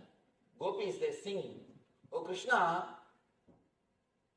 Tavakatamritam means your words and words about you. Katamritam. Words of immortality, words of nectar. Your words and words about you. On you and by you. Both Tapta Jivanam, Kavibirididam, Kalmashavagam, Shravana Mangalam, Srimadadatam. Shravana Mangalam, just by listening, it creates auspiciousness in us. Shravana Mangalam, Srimadadatam, Bhuvigrunandide Buridajana. It is worshipped or expressed as the highest thing by the great rishis or by the great people, the people who experienced you. They again and again and again feel the joy by speaking about you, by repeating your words. Tavakatamritam tapta jivanam. They just rejuvenate our whole being. Kavibirididam kalmashavagam. Shravana mangalam srimadadatam. Just by listening, it transports us to a different plane. If we fall in love with Krishna, if we have really started enjoying his words, this is the chapter to enjoy. Here, he is not giving any teaching, no teachings. This whole chapter, practically no teachings is given. He doesn't say do this, do that, be like this, be like that. No. All the intellectual stuff is over. All do's and don'ts are over. The vidhi and nisheda is over. No more vidhi, no more nisheda. Straight away gives experience. He shows very clearly, I am everything. He shows clearly, Krishna explains, not explains, he just gives the experience of ultimate universal consciousness. He shows very clearly how he is present in the whole universe. And Arjuna experiences the whole universal consciousness. This whole chapter is pure experience. First thing we should understand, is it possible to experience universal consciousness? That has to be understood. Next thing, what is the basic need to experience that? Third, when experience happens, what happens inside our being? These three we will understand from this chapter, and such wonderful possibility to experience the Krishna as the cosmic window. Yesterday he intellectually expressed, I am the ultimate. I can't say it is an intellectual expression, it is an expression given to a person who is deeply in love. Who is deeply in love. Please understand, Krishna can be God only when a person achieves the maturity of Arjuna. Not for everybody. That is why, as I was telling you, Krishna also declares the same thing. I am God. The truth should be declared only to a person who is qualified, mature. Only when you reach the level of Krishna, you experience the divinity of, only when you reach the level of Arjuna, you experience the divinity of Krishna. As I was telling you, when you deeply feel connected, even ordinary person looks like God, looks like divine. And Shiva says in Tantra, when you drop all your fantasies, you become Shiva and your wife becomes Uma. You reach the state of Shivatva and she reaches the state of Devi. It's a strange thing. How can you become enlightened with a normal life? Shiva says, live with your wife or husband, nothing wrong, but just drop the fantasies which you are carrying. When you live without fantasies, the other person looks like God. Be very clear, everybody is God, including you. But as long as you carry the frame or your own idea about God, you try to fix everybody into that frame. When they don't fix, you throw the person instead of frame. Now Shiva says, just throw the frame, you will see everybody as God. You will see everybody as divine. But what we do usually, we throw the person, not the frame. It is like cutting the leg for the shoe. Alter the shoe, not the leg.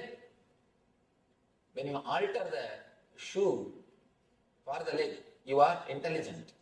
When you cut the leg for the shoe, you are doing the same thing in your life. You have an imagination, how your wife should be, how your son should be, how your daughter should be, how your brother should be.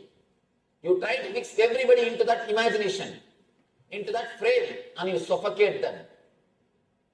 You suffocate them, and they get suffocated and they try to run away from you. That is why every single moment the other always suffocates you. Other always suffocates you. Why do you need your space? Why do we need our space? Because the other suffocates us. The other person has got his own frame. He is trying to put us into that frame. If you don't fall in that frame, you are a little bit chiseled here and there. And little bit this side, little bit this side, little bit this side. You are cut, chiseled, and small pieces are removed from you. That's what we are doing. Continuously we chisel the other person. Shiva says, when you are deeply connected with the other person, as he is, as she is, when you accept the other person as he is or as she is, immediately the other person, you feel like God. You feel such a deep divine relationship. You feel the other person is divine. First thing for that, you need to accept yourself as you are. You need to accept you as you are. Only then you can accept the other person as he is. Then naturally you experience a deep divine connection. And one more thing. When you continuously chisel, never think you will end your job. Never think you will end your job. You can never be happy chiseling the outer. You can be happy only by dropping your image. Small story. I always tell this story. One guy presents a new puppy dog to his friend at the time of marriage. After 3 months, he comes to his house and asks, how is your marriage going on? How do you feel? What's the change you feel in your life? This guy says, nothing much, a small change. In the beginning, 3 months ago, the puppy which you presented to me, that used to bark at me, and wife will bring newspaper early morning. Now, early morning, puppy brings newspaper, she barks at me, that's all. Earlier, puppy will bring newspaper and earlier she will bring newspaper, puppy will bark. Now, puppy brings newspaper, she barks. When you try to chisel, continuously bark, bark, bark, but nothing happens. Nothing solid happens in our being and in other being. When you accept the other person, he looks like God. Same way, when you accept the whole universe, when you accept every being, the whole universe looks like God. Of course, this experience can be achieved in 2 ways.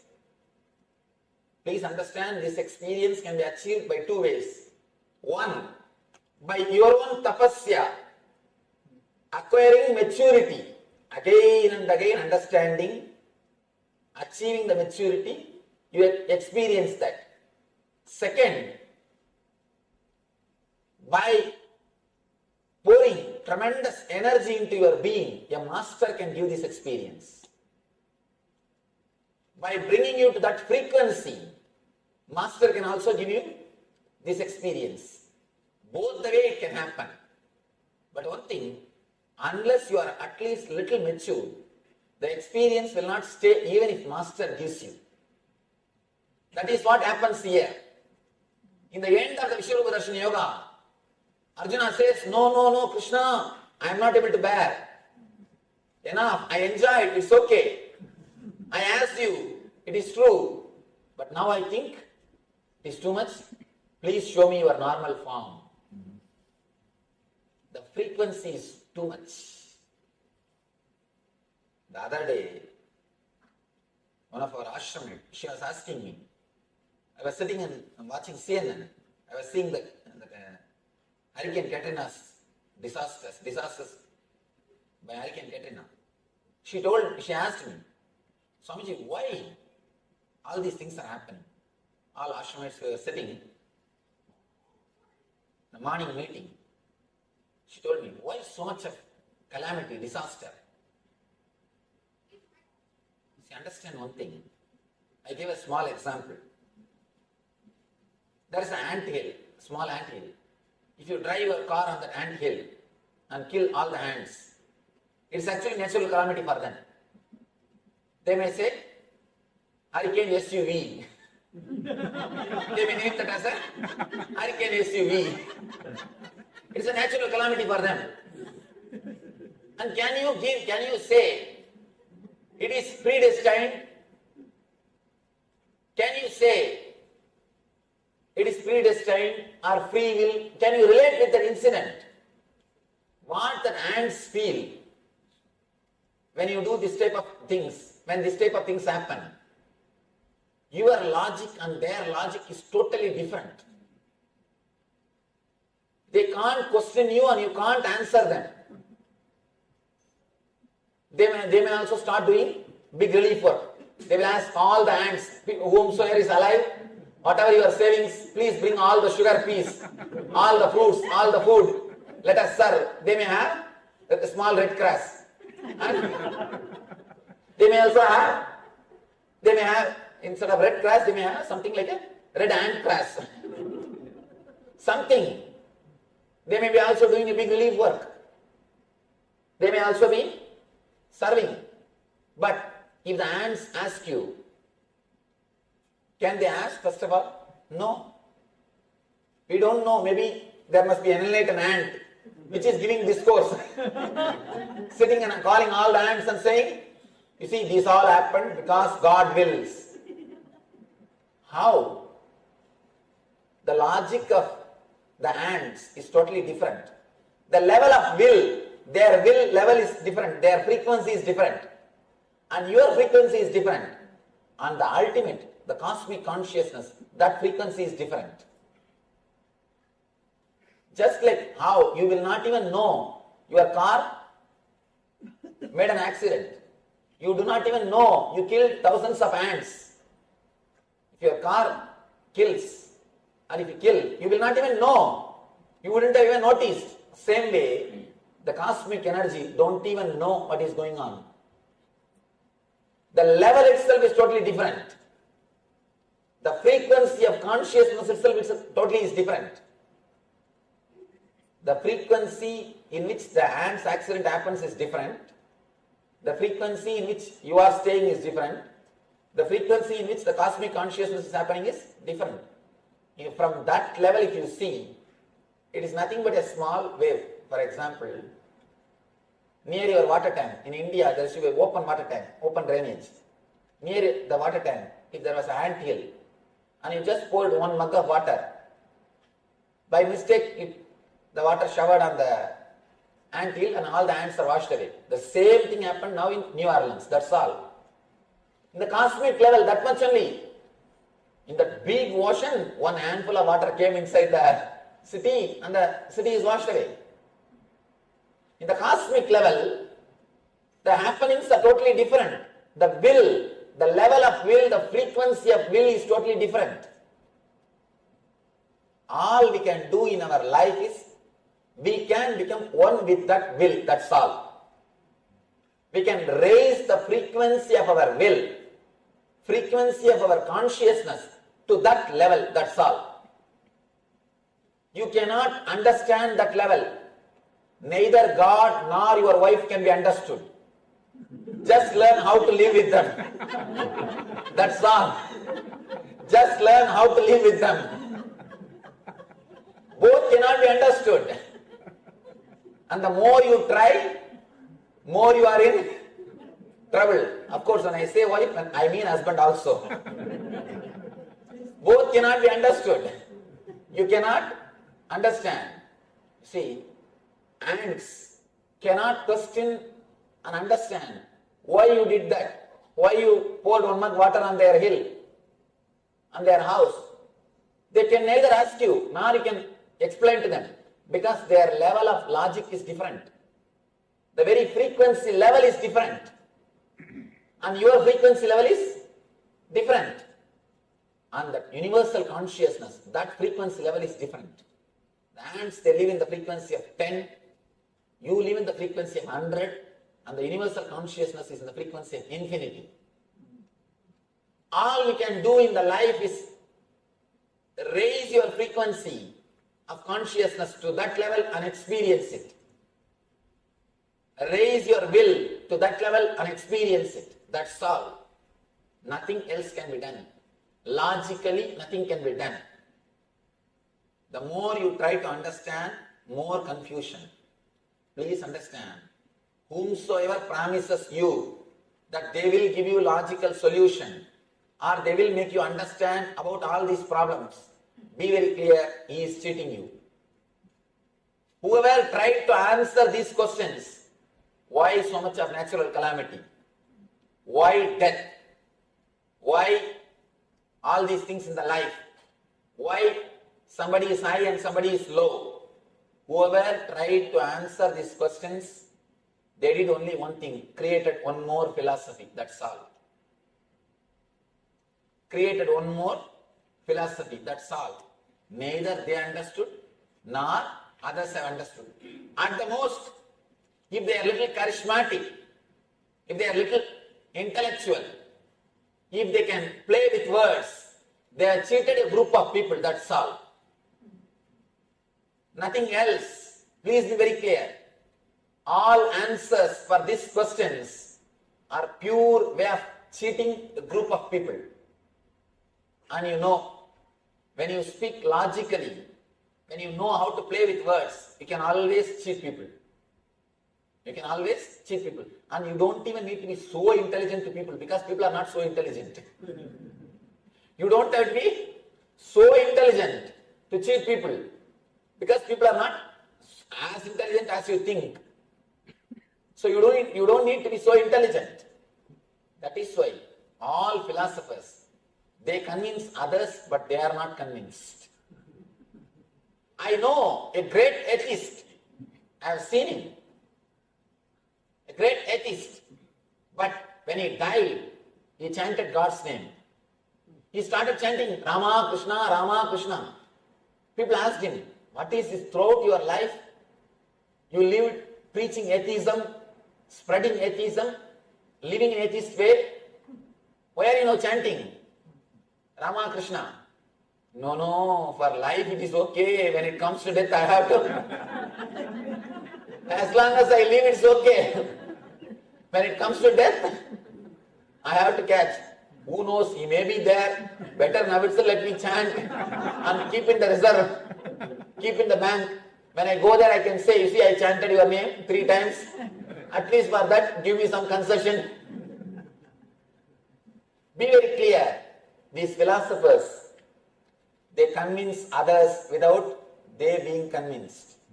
And one more thing, trying to convince others itself shows that person is not convinced completely. And I tell you one more thing, people who are violent preachers without having personal experience will always fall into worst depression. You don't need to give any other punishment to them. And many people come and ask me, Swamiji, so much of conversion is going on. You guys should, you people all should do something. Why don't you do something? I tell them, please relax. No need to punish them, because they are having enough of punishment already. Already they have enough punishment.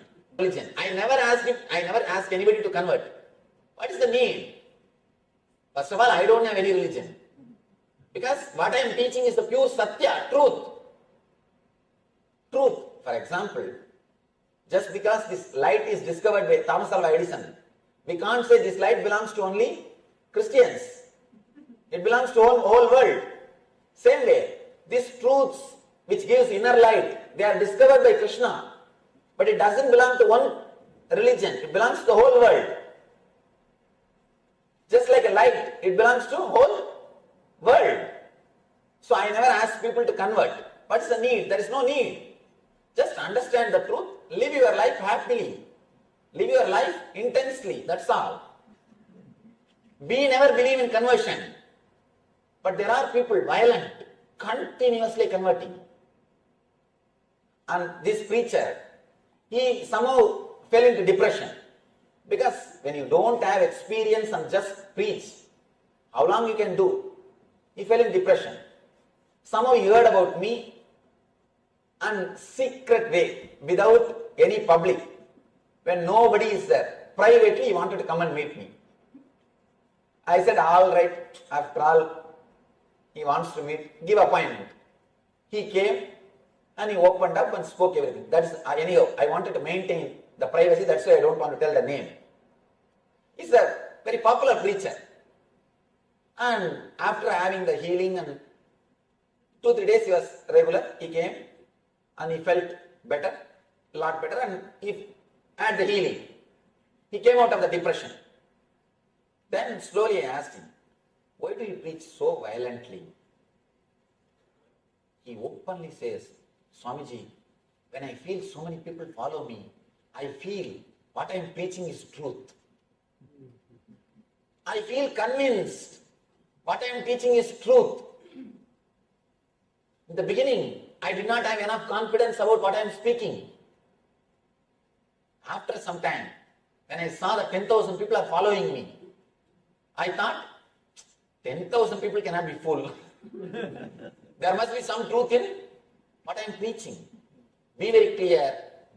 Preaching without experience means you are trying to solidify your own confidence. You yourself don't have confidence. By preaching, you try to create confidence. Here, The only difference between Hiranya and Krishna is Hiranya is trying to convince his idea by making many people as his followers. He himself has not experienced. He is just trying to play the game. Krishna straight away gives the experience. Krishna declaring, I am God, is not for his ego. He is explaining for you to experience the truth.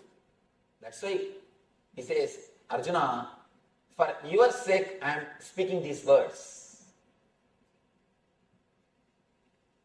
Beautifully, he gives the solid experience to Arjuna.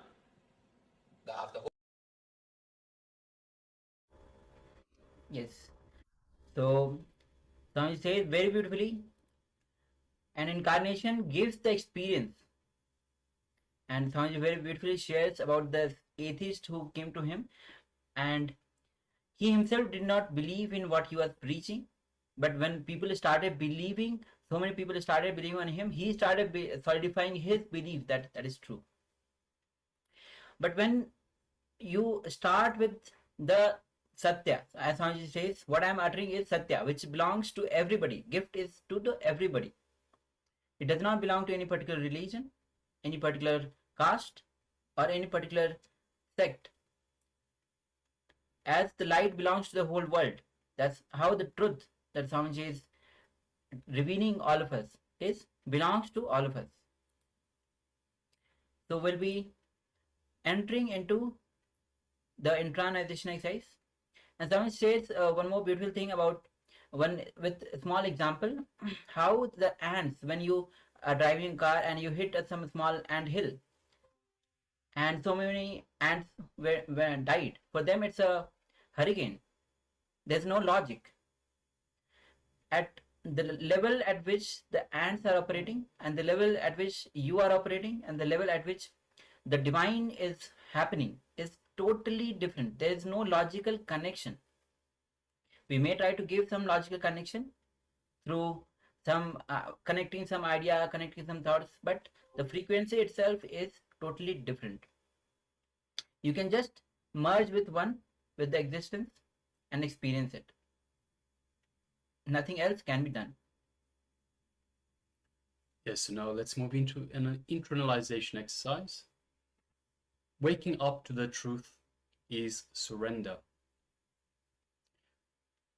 So giving the GPA, the general power of attorney, to Mahadeva, to Paramashiva, saying whether I understand and appreciate or not, whether I understand or not, appreciate or not, what my life needs to go through, how I need to experience the flow of life and the law of life in the ultimate intelligence of you, Mahadeva, your third eye.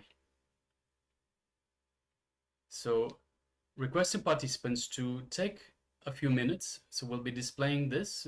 Take a few minutes and write this conscious declaration and write it down 3 times. So we'll be displaying this shortly.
Yes, Nityananda.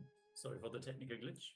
We're going to first go through the exercise before we will actually start writing down the different steps of this process. Yes. So let us begin our reflection. So take a moment and close your eyes and bring clarity to the declaration that you're about to make. Reflect on the significance of giving your general power of attorney, your GPA, to Paramashiva, to Mahadeva. Think about what this means in terms of trust, surrender, in terms of your connection to the flow of life and to the greater cosmic intelligence. You just ponder this for a moment. So reflect, contemplate.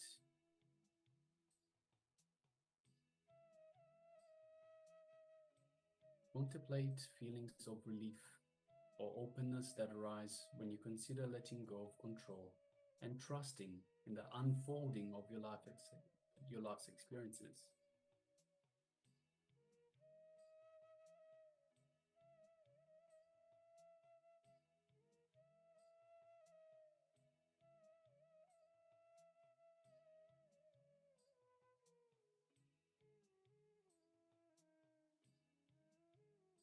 So just let's take a few moments and just ponder on this. Take a moment and bring clarity to the declaration that you are about to make. Reflect on the significance of giving your general power of attorney to Mahadeva. If you have any questions, let us know as we enter into this step of the exercise.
Let's now move on to the next step. Make your declaration. Using the following phrasing, declare your intention out loud or internalize it deeply in your mind. I give my general power of attorney to Mahadeva, recognizing that whether I understand and appreciate or not, I trust in the flow of life and the ultimate intelligence guiding me through all experiences. For example, as you say or think this, visualize Mahadeva's third eye opening, symbolizing clarity and divine guidance in your life. So take a few moments and make this declaration. Let's begin.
So now that we've made the clearest intention and we have looked at the declaration itself, take out your pen and a paper and write down this declaration 3 times.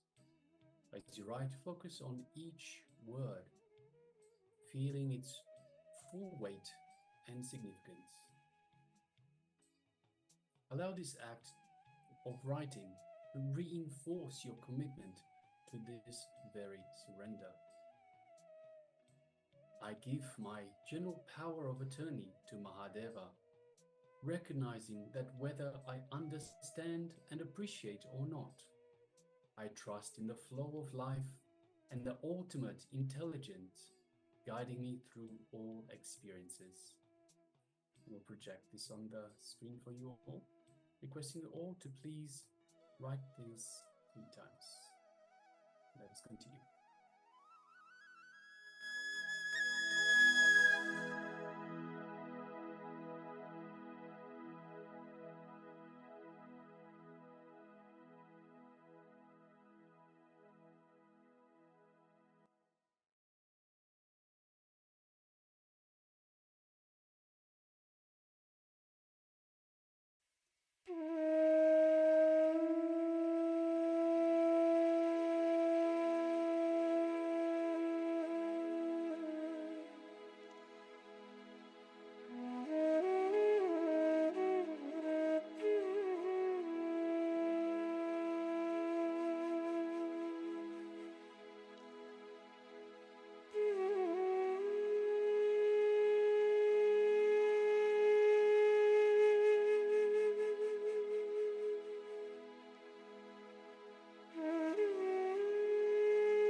Now let us conclude the reflection.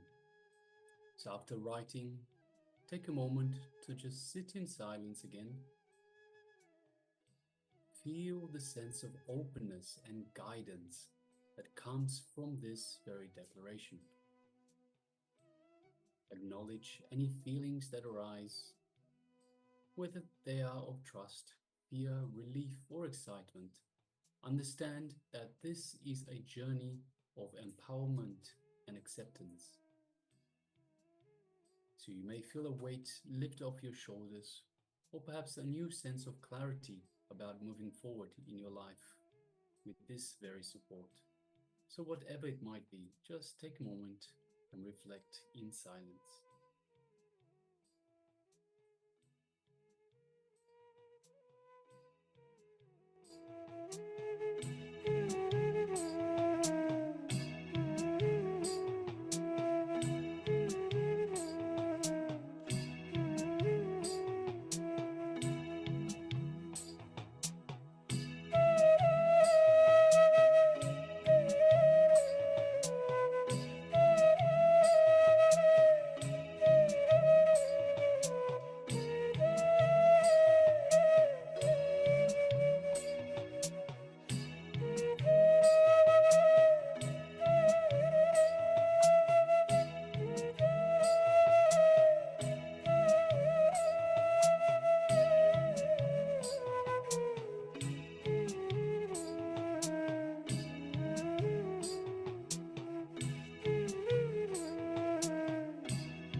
All right, you can relax now.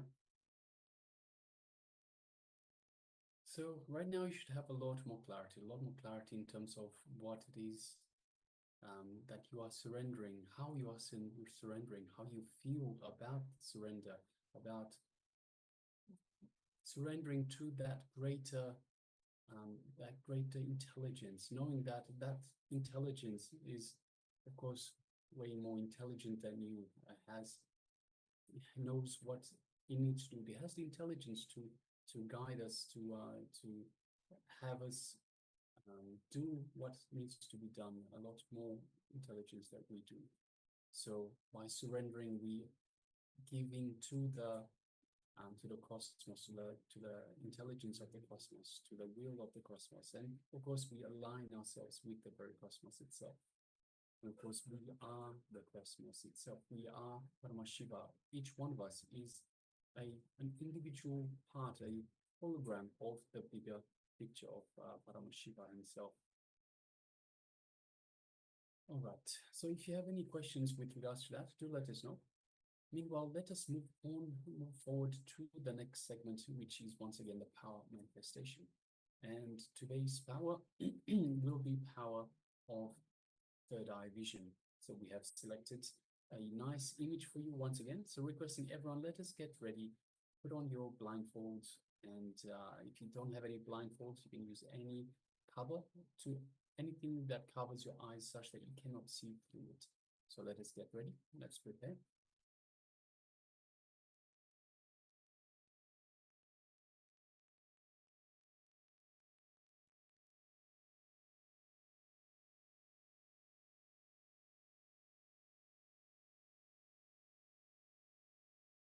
All right, so once you have your eye covers or your piece of cloth that will cover your eyes, let us get ready. Sit comfortably with the head, neck, and spine in a straight line. And let us just bring our awareness to the Ananda Ganda, which is just below the heart center. And visualize Swamiji in your Ananda Ganda. Just the mere remembrance of the Master invokes Swamiji in our Ananda Ganda, our inner space, just below the heart center. You have that feeling connection to Swamiji, kindle that feeling connection, feel it getting stronger. It is a space for Swamiji and yourself, only you and Swamiji in your inner space, your Ananda Ganda. So just take a moment and feel the love, the compassion, infinite joy, infinite bliss, infinite grace that is radiating from Swamiji, from your inner space.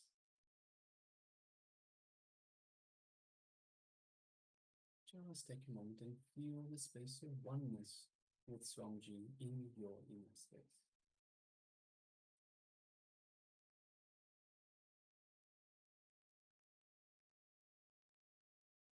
Now let us move our awareness to the third eye, just between the eyebrows, the Ajna chakra, and just gently let us look through the third eye. Just visualize Swamiji in front of you, Swamiji's third eye. Look through our third eye into Swamiji's third eye. And as we do so, we feel an energetic connection to the Master, to Swamiji's third eye.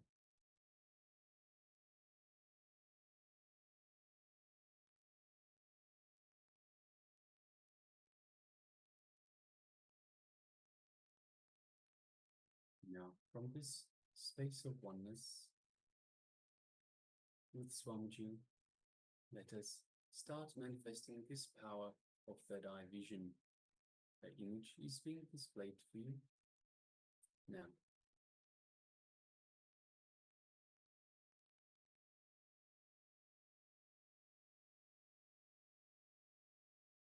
Om Nityananda Paramashivoham